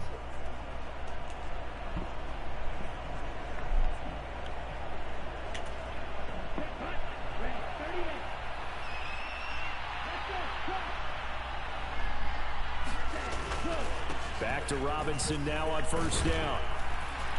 And he's got it across the midfield stripe and into Viking territory. It's a 7-yard carry to set them up with a 2nd and 3.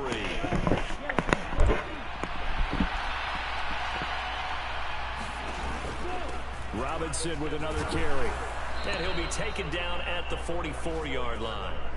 A gain of 5, good enough for the first down.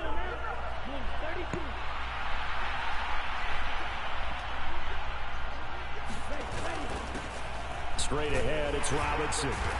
And he's going to be stopped at about the 37. A solid run on first down. Gain of 7 leaves him with a 2nd and 3.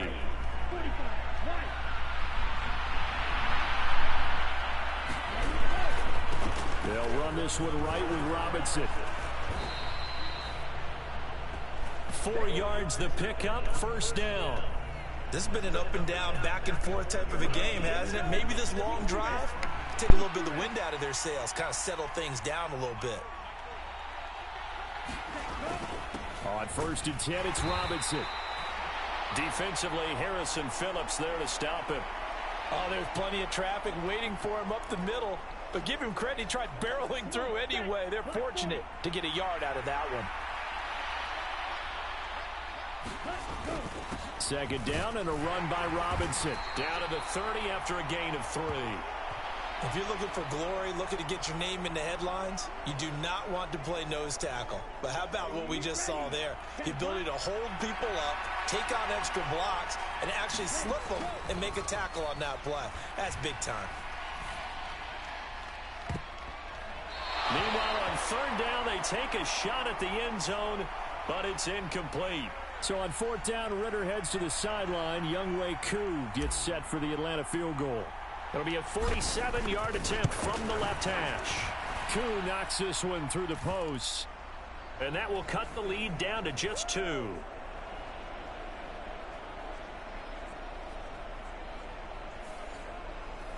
So give them 3 on that drive. You know, normally you'd say we'll take it, but the way points have been flying around, it feels like a little bit of a letdown. Yeah, you just have to wonder, are field goals going to be enough? Because as you pointed out, the way touchdowns have been scored, does kicking a field goal actually put you at a disadvantage the rest of the way?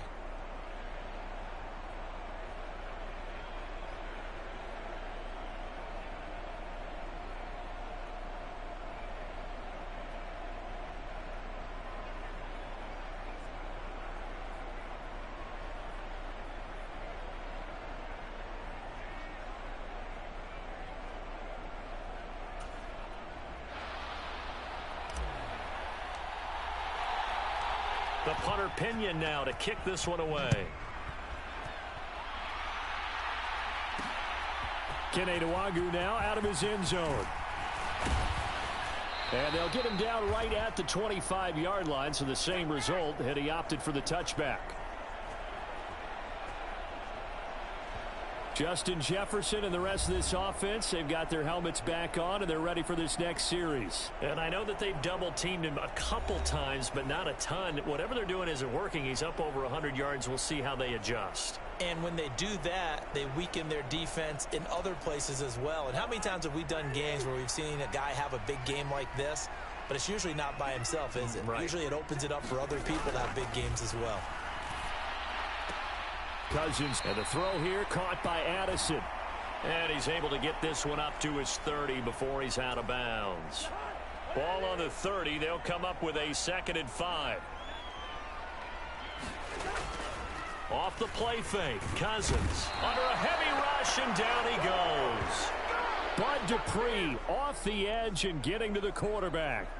Okay, I'm not sure you could actually draw up a better pass rush than that one right there. Nowhere to go outside. He had to keep backing up and backing up and backing up. Eventually dropped for a huge loss.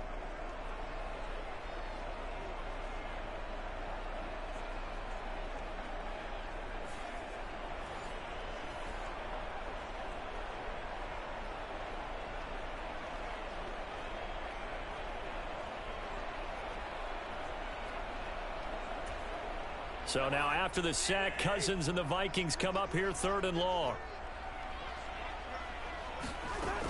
He'll look to throw. That's out to the flat for Akers. And he's able to break out of one tackle, but then quickly brought down. That's going to bring up 4th down, only a gain of 2 there. We can make this one pretty simple. Locked up all of his progressions downfield, forced to get it to his running back. But how about the way they ran to the football and knocked him down to force a 4th down?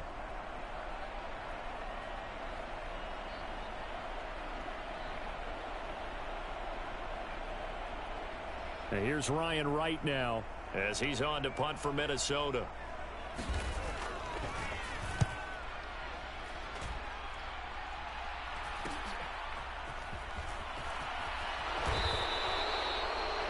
Nice punt, but David Whoopi, hello, good to see you. How you doing? And it will be football. Here comes the Good to see you. Hope you're doing good. And after the field goal last time, we'll see what they can get here. And at least they got points out of the last drive, Charles. I never met an offensive coach that didn't want to drive to end with a kick. Most of them wanted to end with a PAT, right? In this case, a field goal, they'll take it. Way better than the alternative, which is a punt. Yeah, but you met fan bases that wanted that, that weren't happy with that field goal. I haven't met a fan base yet that wants to drive to end with a kick, other than the extra point. That's it. They've got good starting field position as they come up here 1st and 10 at the 45.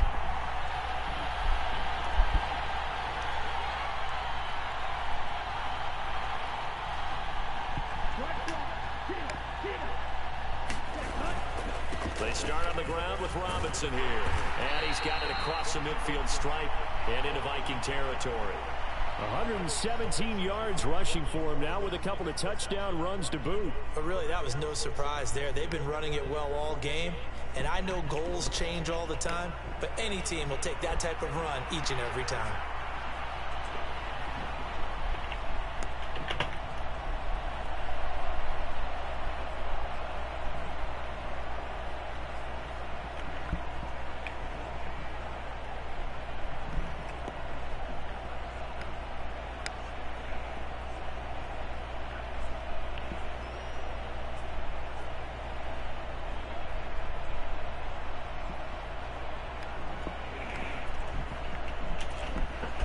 From just across the midfield stripe, here's a 2nd and 4.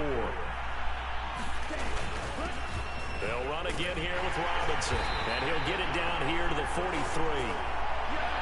Another 6-yard carry, same as last play. 1st down.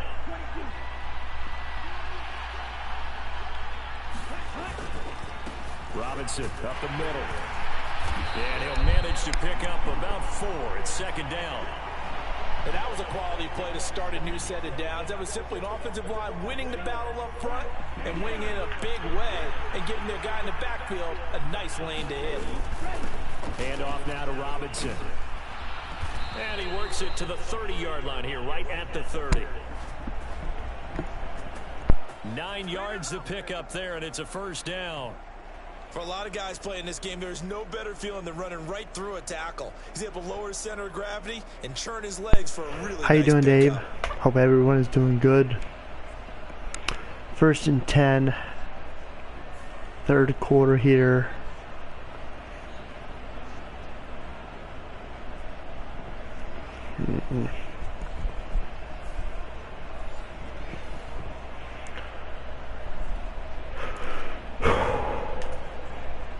So 1st and 10 now from the 30.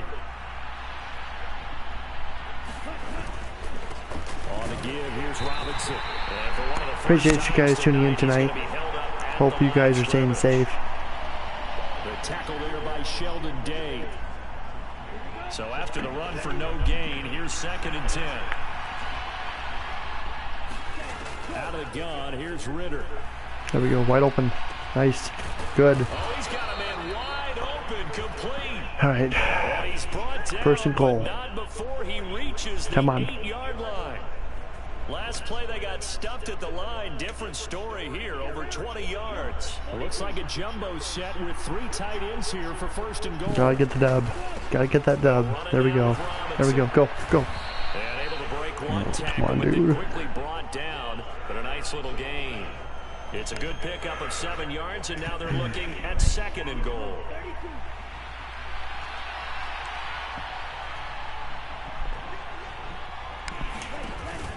Robinson again. There we go. There we go. Good. His way into the end zone for a Falcon touchdown.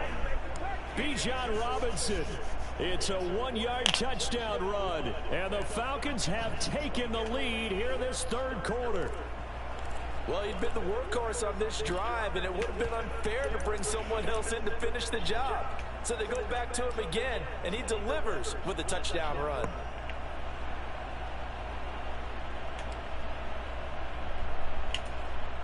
Now Arthur Smith going to tell the offense to stay put. We're going for 2. They'll let Robinson try and No. run. And maybe a measure of revenge there. He's had his way in this one, but this time they get him behind the line. All right. All right. It's all right. Get that ball back. Let's go. Come on, D.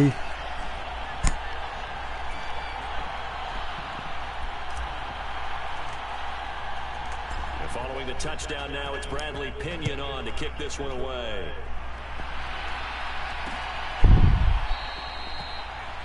And they'll put up the stop sign there as his guys will get it at the 25. Now the Minnesota offense set to take over again.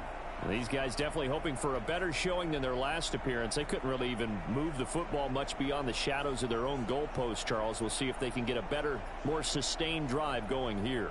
Yeah, and every team that we ever talk to says the exact same thing. When you start a drive from that deep in your own territory, the goal is a minimum of at least 2 first downs, because even if you have to punt then, you change the field position, right? You flip the field a little bit. They didn't get that done. This time they want to string together a nice drive and help themselves out. And they'll get him down after a pickup of 8, 2nd and 2. They'd love to just strike back with a touchdown right here, and if it's a long play, so be it. But the main goal, get a couple of first downs, run some plays, run some clock, allow their defense to get a chance to catch their breath, settle down, and relax a little bit after they just gave up a score.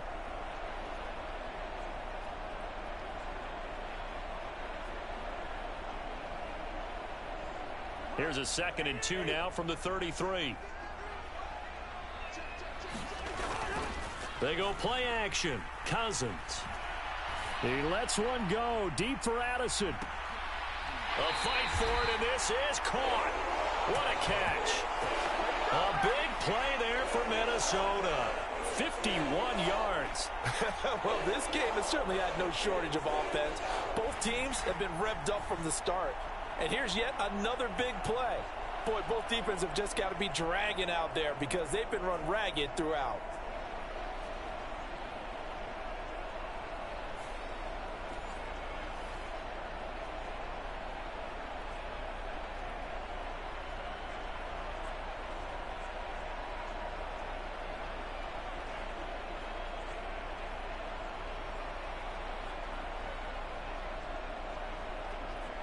A real field flipper there as all of a sudden they've got a first down in the red zone. Now a give to Madison. And able to break one tackle, but then quickly brought down. But a nice little gain. 73 yards rushing for him now to this point. On any explosive run, you can almost feel the ground shaking, and that's from the offensive linemen creating space for their runners. I had an old coach tell me before, they always told his runners, run around the offensive line in pregame. Get used to the ground shaking so you don't trip and fall when it happens in a game. Here's Madison getting it again on 2nd. And he'll be brought down here at the 3-yard line. Give him 2 yards. That sets him up 1st and goal. I think they like this drive a little bit better there, partner. Running game helping out, picking up some of the slack. Because remember the last drive, they went 3 and out.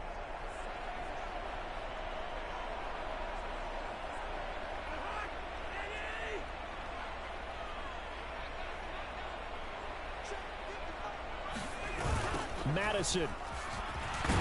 Going to be hit and met at the line of scrimmage. They get him down at the 3.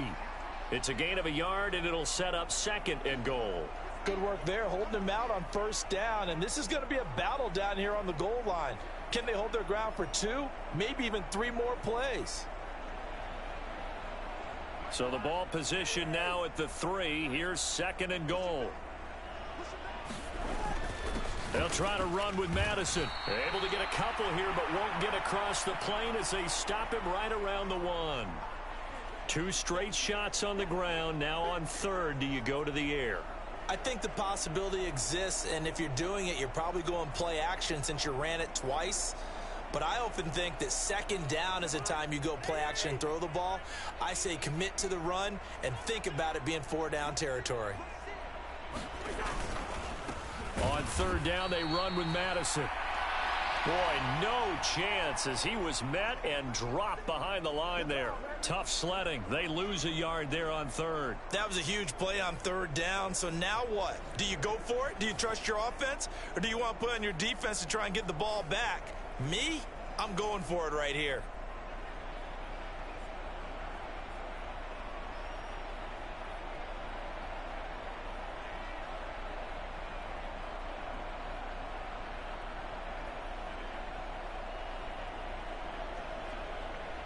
Fourth down, field goal try coming, so Cousins is off, and on comes Greg Joseph for Minnesota. From the right hash at a bit of a tight angle. Joseph's got it. And that'll bring him back within a point.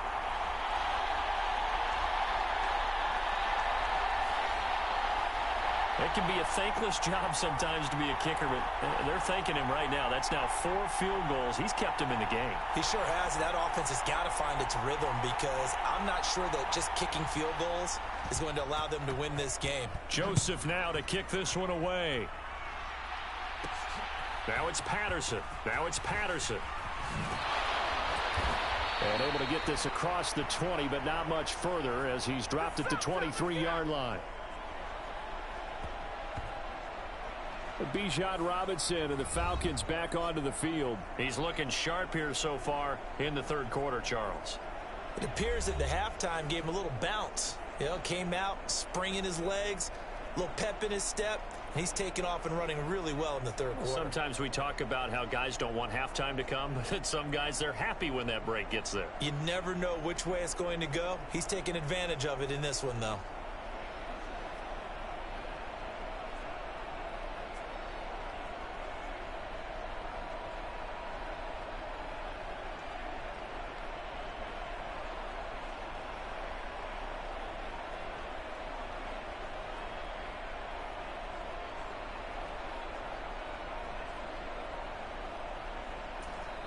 Now a whistle, and I think a penalty here for a delay. No, they're going to say timeout. They did get the timeout in time. It's just their first, so 2 remaining as they burn one here in this 3rd quarter. Come on, set. 60 rep. Ritter now.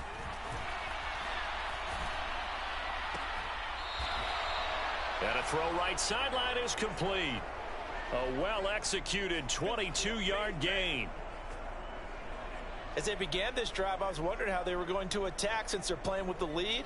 Would they continue to try and push the ball downfield? Well, after one play, it appears that the answer is yes.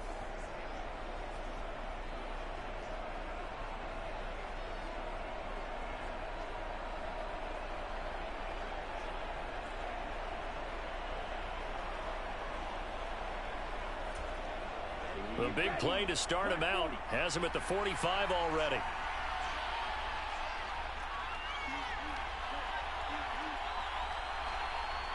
Jefferson going to go in motion right. And they're going to give it to him on the jet sweep. And they regroup defensively after the broken tackle, getting to him just beyond the 45. Just a yard on the 1st down carry, so it's 2nd and 9. Let's just make this one succinct. Nice job there. All 11 guys on defense diagnosing the jet sweep and putting it down.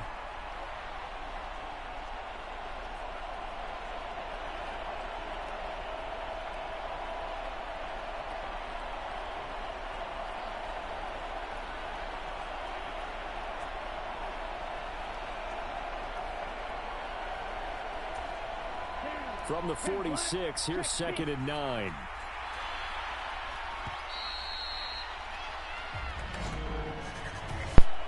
Alright, hello Adam, hello Fishy, good to see you guys. I apologize for the delay. I am multitasking between playing the game and doing weather, so I'm kind of back and forth here. We have a squall I'm moving through, coming into right now, so I'm kind of keeping up with everything. I want to get this game done as fast as I can before the storms arrive. Hopefully I can get it done here with the next soon here. Robinson on a give right side. And they get him down right near the midfield stripe. A sizable gain there, 9 but yeah, that same system that you're getting the snow there is going to hit us tonight. And of course, everybody's going to get affected by it. So hopefully you're all staying safe. Happy to be here with you. Touchdown, awesome. So I'm like on cloud 9 right now. But anyways, I hope you guys are staying safe. I understand if you're unable to be here tonight because of the weather. Completely understandable. You know, I get it. Hopefully you guys are going to stay safe. Hopefully nothing happens. Hopefully you all can come back tomorrow night and be here with me tomorrow. That's the main purpose. You guys need to stay safe. And of course I will be safe as well. The lights were flickering in the first half, but hopefully we can get this game underway without any issues. Knock on wood.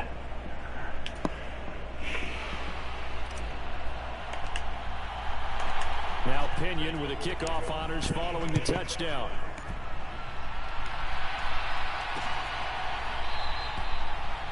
And he'll just sit on this one as their drive will start at the 25.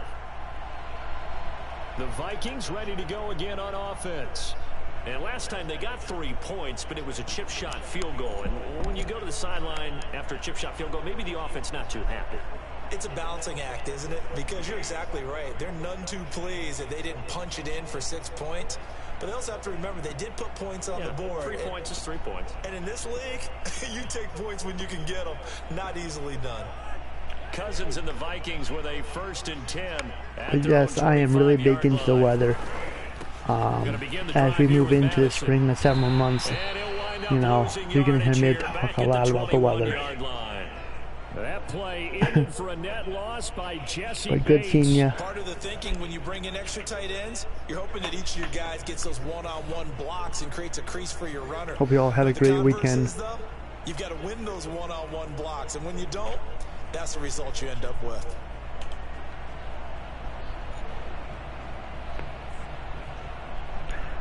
That would be awesome, Fishy.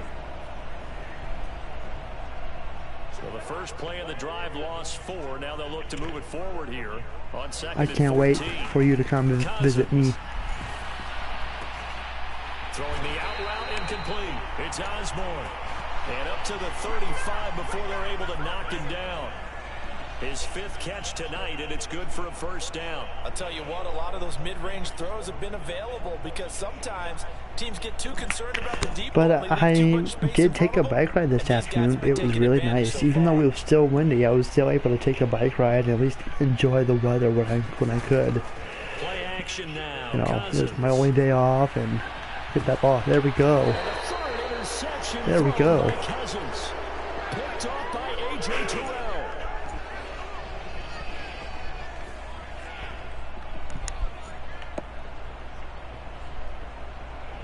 Yes, yes. 1 quarter remains here on a Sunday night. We'll return with more after this. You're watching the NFL on EA Sports. And we return, welcoming you back to Minneapolis. It's the Falcons. They've got the football. They've got the lead as we get set to start the 4th. The Atlanta offense out there for their next drive. Another important 4th quarter series coming up. That last INT helping to maintain their slim advantage. And he'll work this one up to about the 38. Here's a 2nd and 5.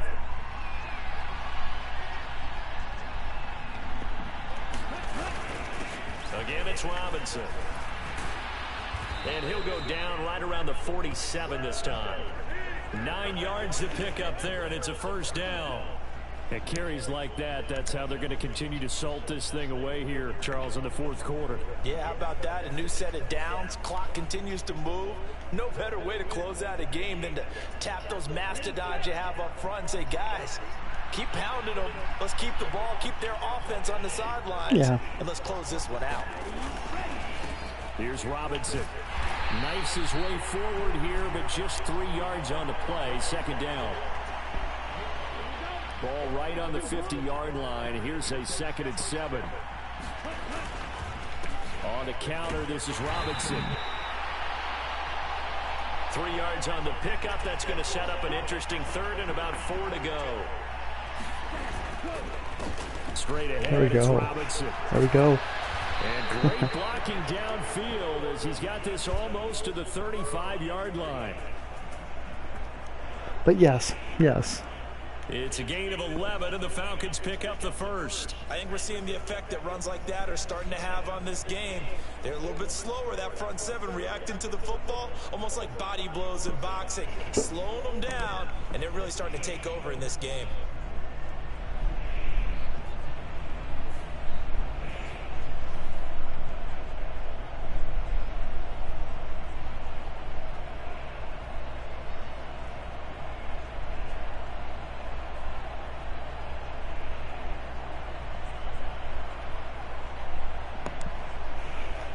I mean, all I need is just a fistful.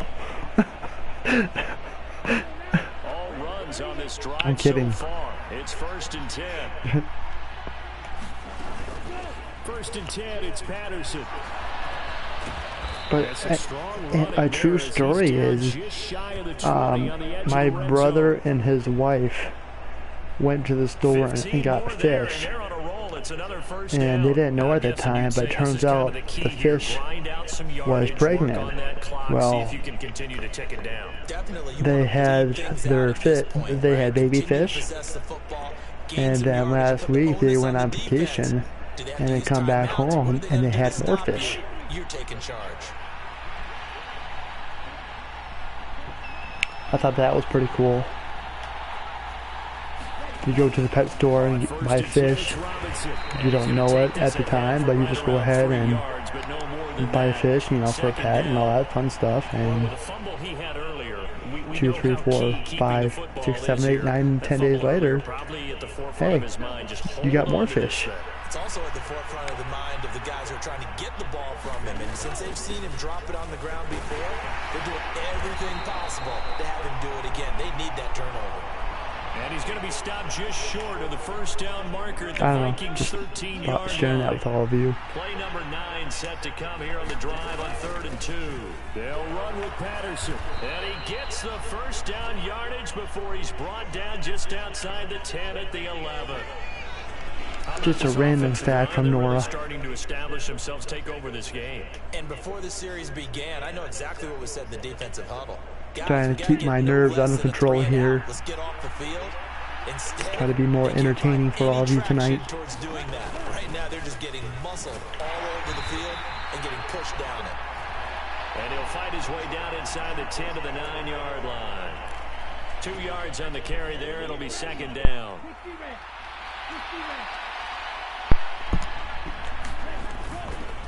They run. Robinson. He pushes forward for maybe 3 down to the 6-yard line. Well, that's not a run that's going to make any of the highlight tapes, but they've been moving it well all game on the ground. This is another one that keeps them moving forward.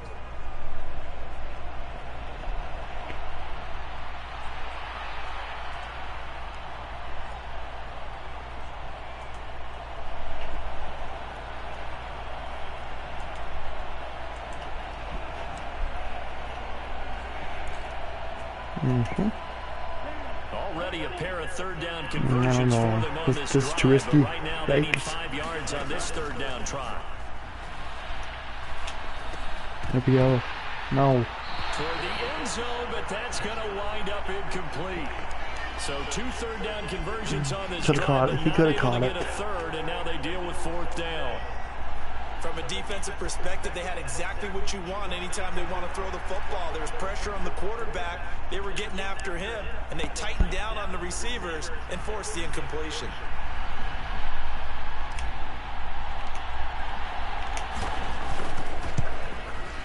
Koo knocks this one through the post, and that will extend their lead even further.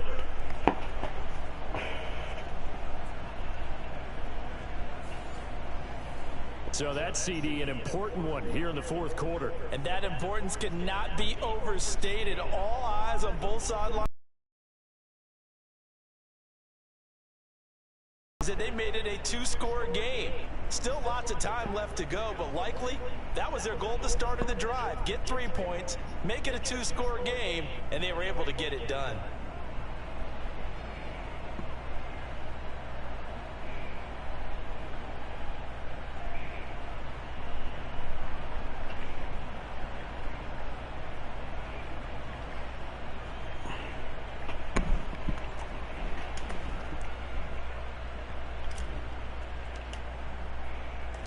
The punter Pinion now to kick this one away.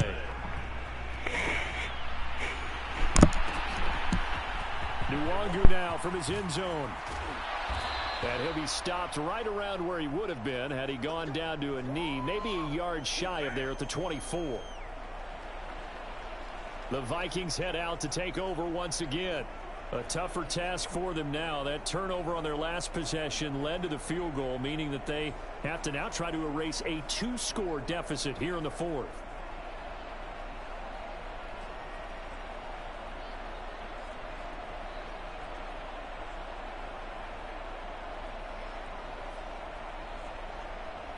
Cousins and the Vikings with a 1st and 10 at their own 24. They go back to the air here after the INT on the last drive. Now throw right side here, going to be incomplete.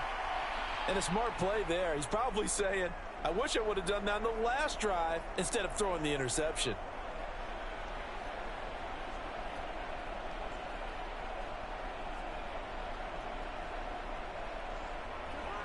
From the 24, they'll go again on 2nd and 10. Working out of the gun, Cousins. Pass complete to Addison. That'll leave them with a 3rd and 2 coming up. They got 8 yards there. That was a nicely run slant route, and what the receiver's trying to do is make the defender think he's going upfield for a deeper route and then breaks it off, usually after about 3 to 4 steps, and cuts towards the middle of the field. And now what he's trying to do is use his body to keep the defender away from the football and give the quarterback a really nice target.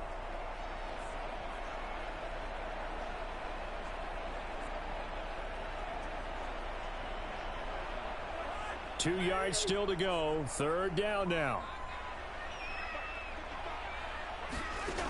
Now Cousins. Now the ball comes loose, and the Falcons grab it. And his guys are going to take over at the 39-yard line. We have seen this before, and we know coaches preach about this and work on it all the time. Catch the ball. You know there's going to be some traffic somewhere. They've got to put it away and secure it as they try and get downfield. So from the 39 now, they'll come up on a 1st and 10. They'll run this one right with Robinson. And they're going to stop him right at the line of scrimmage. Just no cutback lane to be found whatsoever. 2nd and 10.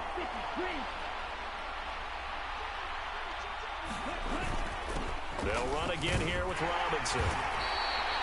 5 yards. Now it's 3rd and 5.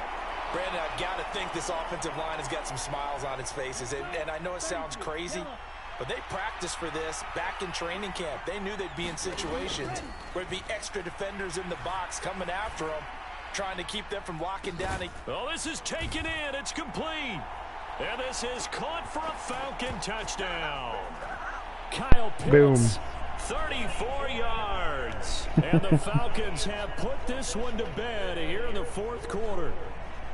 Well, it seemed like they were so focused elsewhere, they forgot about the tight end spot, and he's the one that burns him there to make this. And now before we get to the extra point, remember all touchdowns do have to be confirmed by the replay official.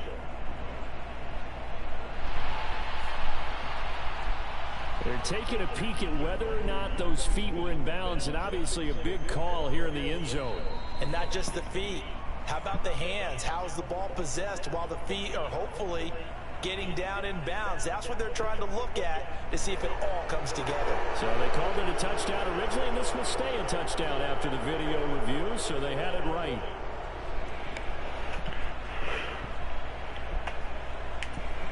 Coup now for the point after.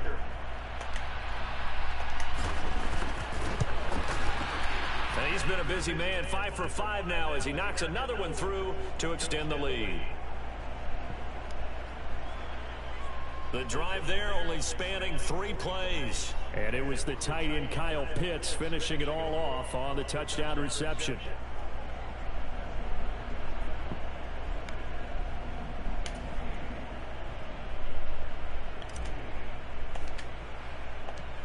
And following the touchdown now, it's Bradley Pinion on to kick this one away.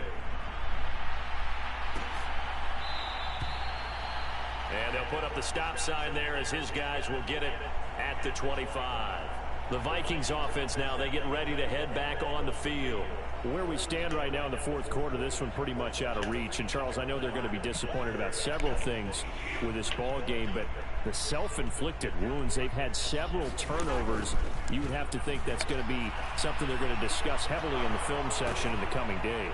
You're absolutely right about that, partner, because they're going to have to sit in that film room and watch every error that they made and figure out how to not do it in the future. And mentally, I think a lot of the guys are already starting to think about, okay, how do we put this behind us and get better for the next time out? This, they'll use as motivation for the rest of the time that they play to hopefully never be in this type of situation again.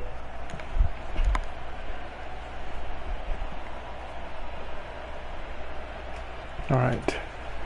2nd and 23rd. It'll be interesting to see what they have planned for 2nd and 23. To throw, Cousins. Nope. Ooh, come on, dude. Off the mark, behind him, incomplete. That incompletion is not a surprise with the way that this one has gone, and the frustration of body language is evident everywhere. This team, they've really been put through the ringer in this one.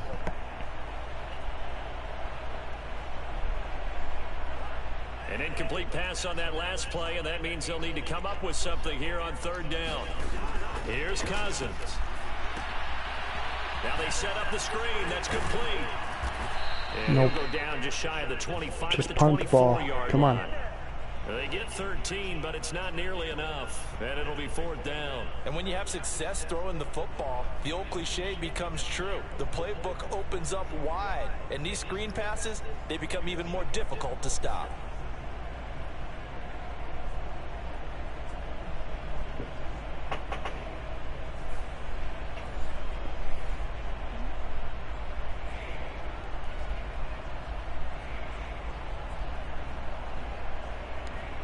They're going for it, huh? And they're indeed going to go for it here on 4th down. So trailing here in the last quarter, let's see how this plays out. Got to try it here. He's back to throw. And it's incomplete. They cannot convert, and they turn it over. Good. The Vikings unable to convert here on 4th. And the Falcons will take control of the football in great field position.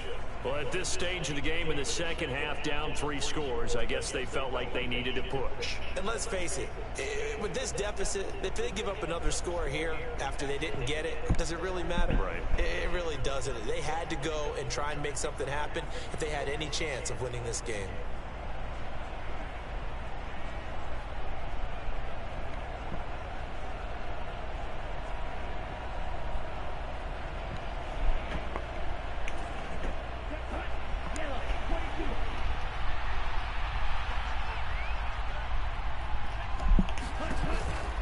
Robinson up the middle. And not a whole lot of room to operate there on the 1st down run. He gets maybe 3. Well, that's a pretty good drive starter right there. And I don't know, partner, if you're even thinking about sitting on the ball right now. They may just want to run their regular offense. In plus territory, and as an offensive coordinator, you don't want your team to go into a shell, do you? No, you really don't, because as soon as you take your foot off the gas, it's real hard to put it back on and mash it, because once everyone's emotions come down, hard to start them up again. So I think he may want to keep them. There we go. And all the way to the 2-yard line there before crossing over out of bounds.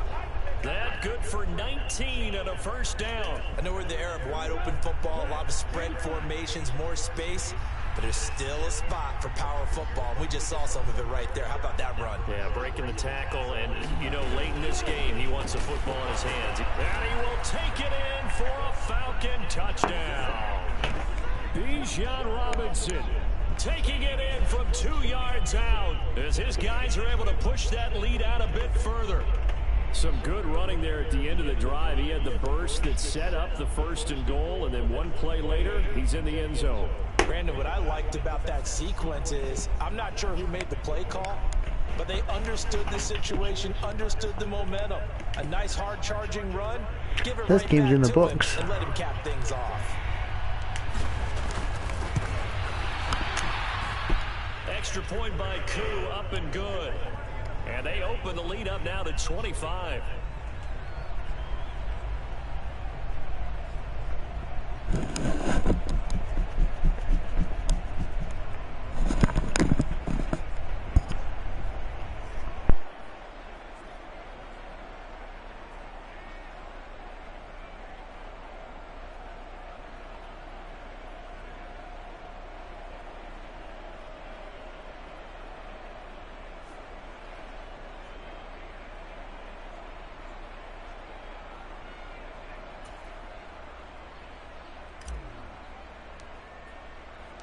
Now Pinion with the kickoff honors following the touchdown.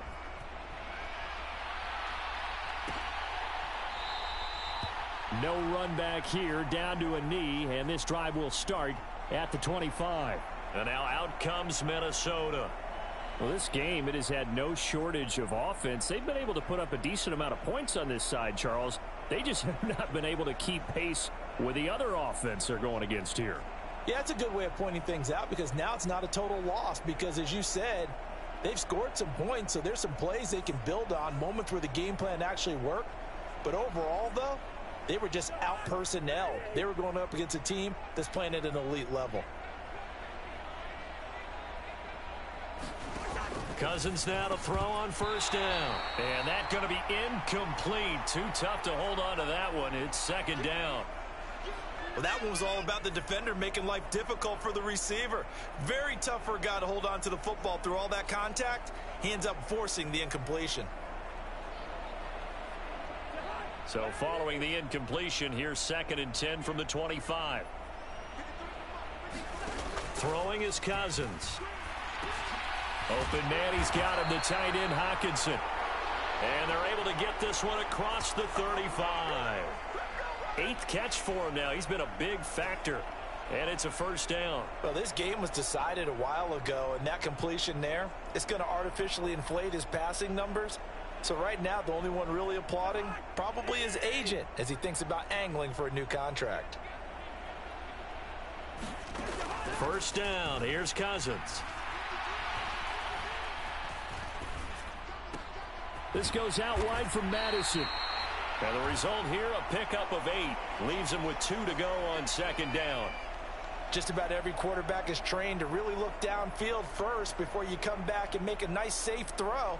And in this case, that's exactly what he did. Found his running back, let him create some space, and it turned out to be a nice play for the offense. From the 44-yard line, here's 2nd and a couple. Again, it's Cousins. Pass complete to Akers on the out route. And he'll be brought down at the 48-yard line. That one, a 1st down pickup of 8. But they certainly had success throughout this contest, getting him the ball in the passing game, and there he picks up another 1st down. Whatever they saw going into this one, they've been able to capitalize on it, and no adjustment has been made to take it away. From Falcon territory now, here's 1st and 10 at the 48-yard line. Now he dumps this off over the middle. This will be stopped about 2 yards shy of the marker. 8-yard gain, 2nd and 2. It appears they found something that's working, and they keep going back to it. I guess you can actually say he has the hot hands now, doesn't he? Yeah, well, it's one thing to hit your guy out of the backfield once, hit him a couple times. Yeah, you're right. Maybe they're onto something. And I think a lot of that is simply if you get it to him in space, more times than not, he's going to get more yardage than you expect out of each play. To the air again, it's Cousins. Now a quick throw there, but it's going to be incomplete. At this point, down big, you'd have to imagine this defense, they're just going to sit back, blanket the field as best they can. Yeah, this is actually the easy part of the game for them because, just as you noted, they can sit back, keep everything in front of them. But they've blanketed the field the entire game using a variety of coverages.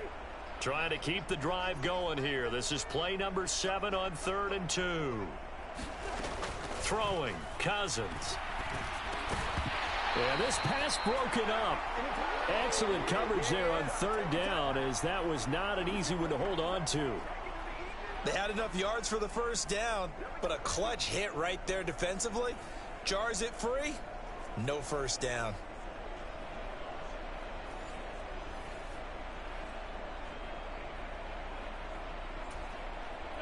All right, they're going to try and keep hope alive here on 4th down. They're going for it.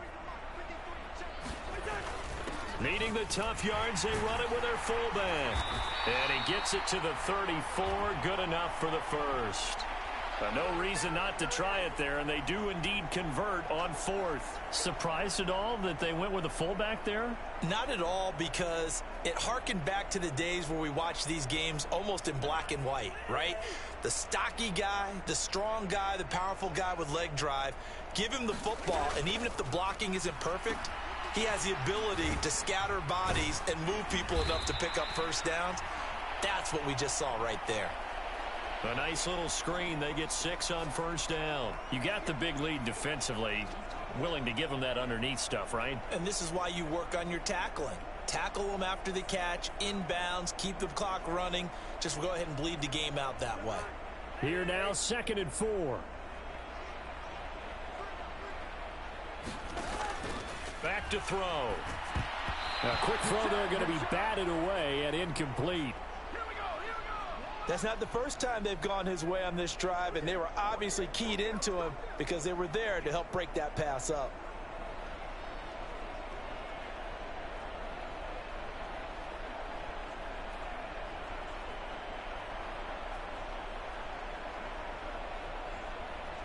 Now they face a 3rd down and 4 after that incompletion on 2nd down. Back to throw here. Able to find the open man. That's complete. And that's going to be good for another first down as the tackle's made at the Falcons 16. His huge night, it just continues as he's now north of 200 yards receiving. Right, we're down to 4 minutes. Come on. Let's get this game done. They don't want to get so soft now that everybody just throws the ball all over the place against them, gets big yardage, and puts points on the board. They have pride, too, on that side of the ball. From the red zone now, Cousins. Come on. Come on. There we go. Come on. Nice. Nice. Catch is made by Hawkinson, the tight end. And he'll be out of bounds. Good. Another nice gain, 16 yards there, and a first down again. With this game well in hand, perhaps we are seeing the coverage lighten up. We're going to score, they got burned a bit for a first down. Well, we certainly know the coach isn't happy along the sideline because he certainly wants him to finish this one up. And he'll get into the end zone. Touchdown, Minnesota. C.J. Ham with his 2nd touchdown of the night. And the Vikings get a bit closer. Well, fullback touchdowns have become rare. We just saw 2 of them by the same guy here. And if you had him on your fantasy team, I'm hanging out with you now for stock tips.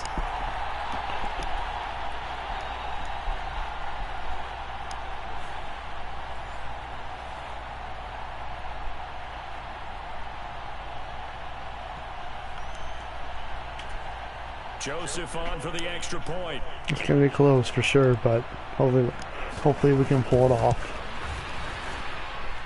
3 minutes. We'd love to get another touchdown to extend the lead. So that drive spans 13 Keep the ball on the ground. And it all culminates in a Run the touchdown clock. for Minnesota. So still lots of work left to do, but here comes the onside kick.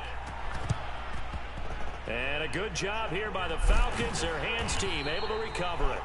Well, 4th quarter, they felt like they needed the football back. Unfortunately, they couldn't get it. And I know we brought analytics into the game, and someone has said here that the data says that when a team's expecting an onside kick, 80% of the time, the team expecting it, they do actually recover the ball, which is what we saw here.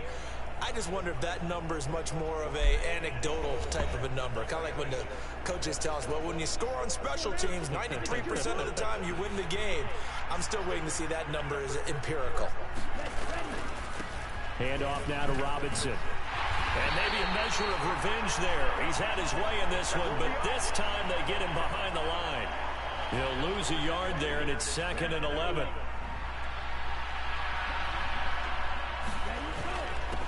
Robinson with another carry.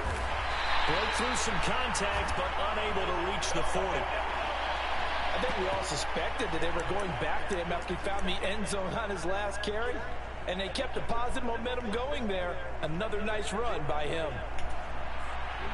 An extra defender in the secondary for the Vikings here on 3rd down. On the give, here's there we go. Go. Nice.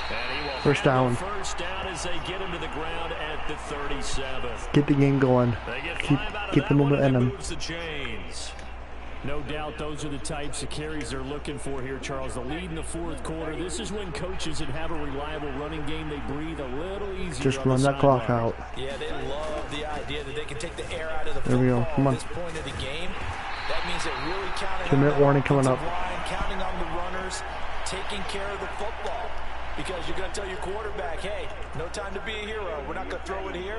Just eat up that clock. And if you have the ball, they can't score. 2 minutes left to play in this football game here on EA Sports. So it's Falcon football as we welcome you back. And no doubt what they're looking to do is just salt away the final couple of minutes and escape with a win. 2nd down and a run by Robinson. No gain on the play there, so that doesn't help. Now they're looking up at a 3rd and 9 situation.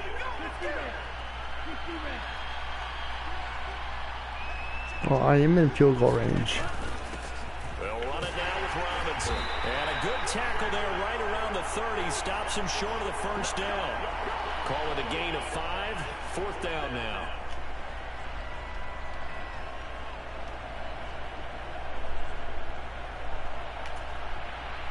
And we'll see Younghoe Koo now for the Falcons. It'll be a 47-yard attempt from the left hash.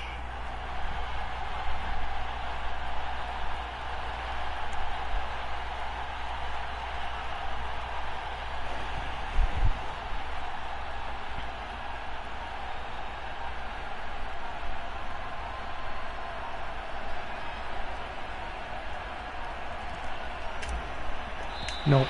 Dang it. And they're going to take it all the way down. Too soon. Take the delay.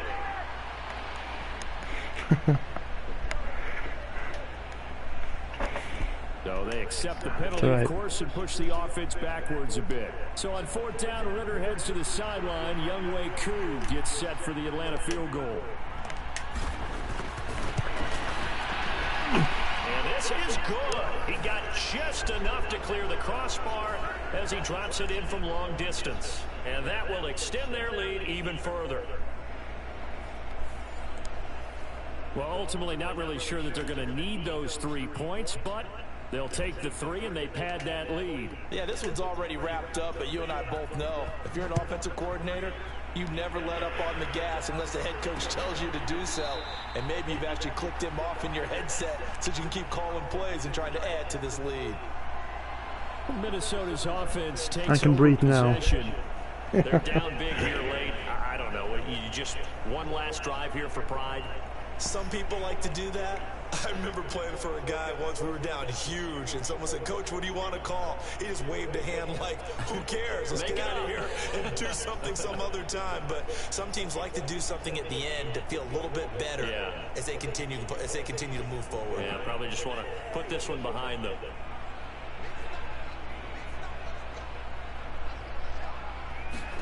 Cousins on 1st down. And this will be incomplete. Physical play on the football there, and it's 2nd down. Well, so much for getting separation.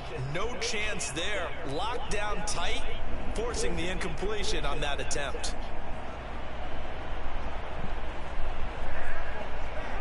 Following the incomplete pass, here they go again. 2nd and 10 from the 25.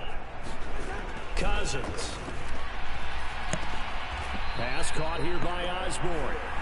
The Vikings going to signal for the first of their timeouts. as he'll stop it with just over 40 seconds to go in the game.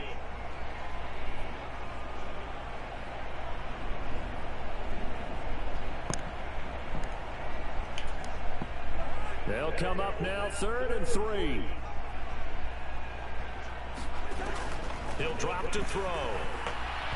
And that is incomplete. Pass interference. Flag coming in. This could be a first down. Dang. Come on, dude. So instead of 4th down, 1st down. Well, so much for winning the down you put a lot of emphasis on, because 3rd down is key for offense and defense. Instead, you're going to stay on the field and start a new set of downs. On 1st and 10, Cousins. Get that sack. Complete. Jefferson the target. And he'll be taken down, but not before he works it past the 50. Now the Vikings will use the 2nd of their timeouts, as they'll stop him with a little over 30 ticks to go in the football game.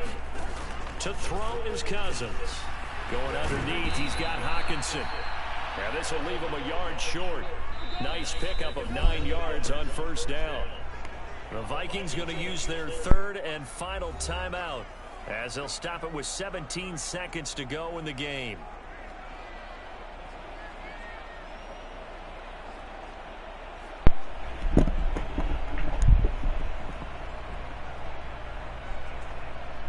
Second down and a little more than a yard here. They'll look to throw again. This one brought in by Jefferson. And he gets us down inside the 35 before going out of bounds. From the 34 now, here's 1st and 10. They'll throw again. Cousins. He'll get this to Akers out of the backfield. And they'll get him down after a pickup of 8. Ball 2nd game. and 2. Rip. And as this defense walks off the field, they can do so with their heads held high. What a performance by the offense, too. I mean, really, Charles, just complete domination on both sides of the football here in this one. Certainly was, and I think both sides compete against each other all the time. You go at each other in practice, obviously your training camps, your off-season. But on game day, you both want to show your best. And I think that's what we saw from both the offense and the defense, a complete team victory. So that's a wrap for Charles Davis. I'm Brandon Gaudin, and this has been a presentation of the NFL on EA Sports. For more, check us out at easports.com. From Minneapolis, good night, everybody.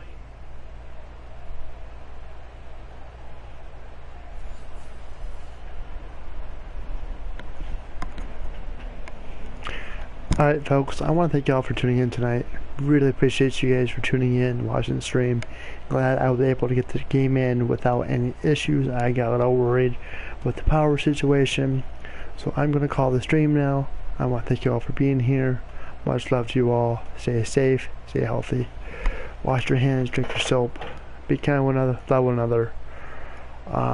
Hopefully everything goes smoothly tonight. No issues, and I should be back tomorrow at 10 p.m. Eastern Standard Time.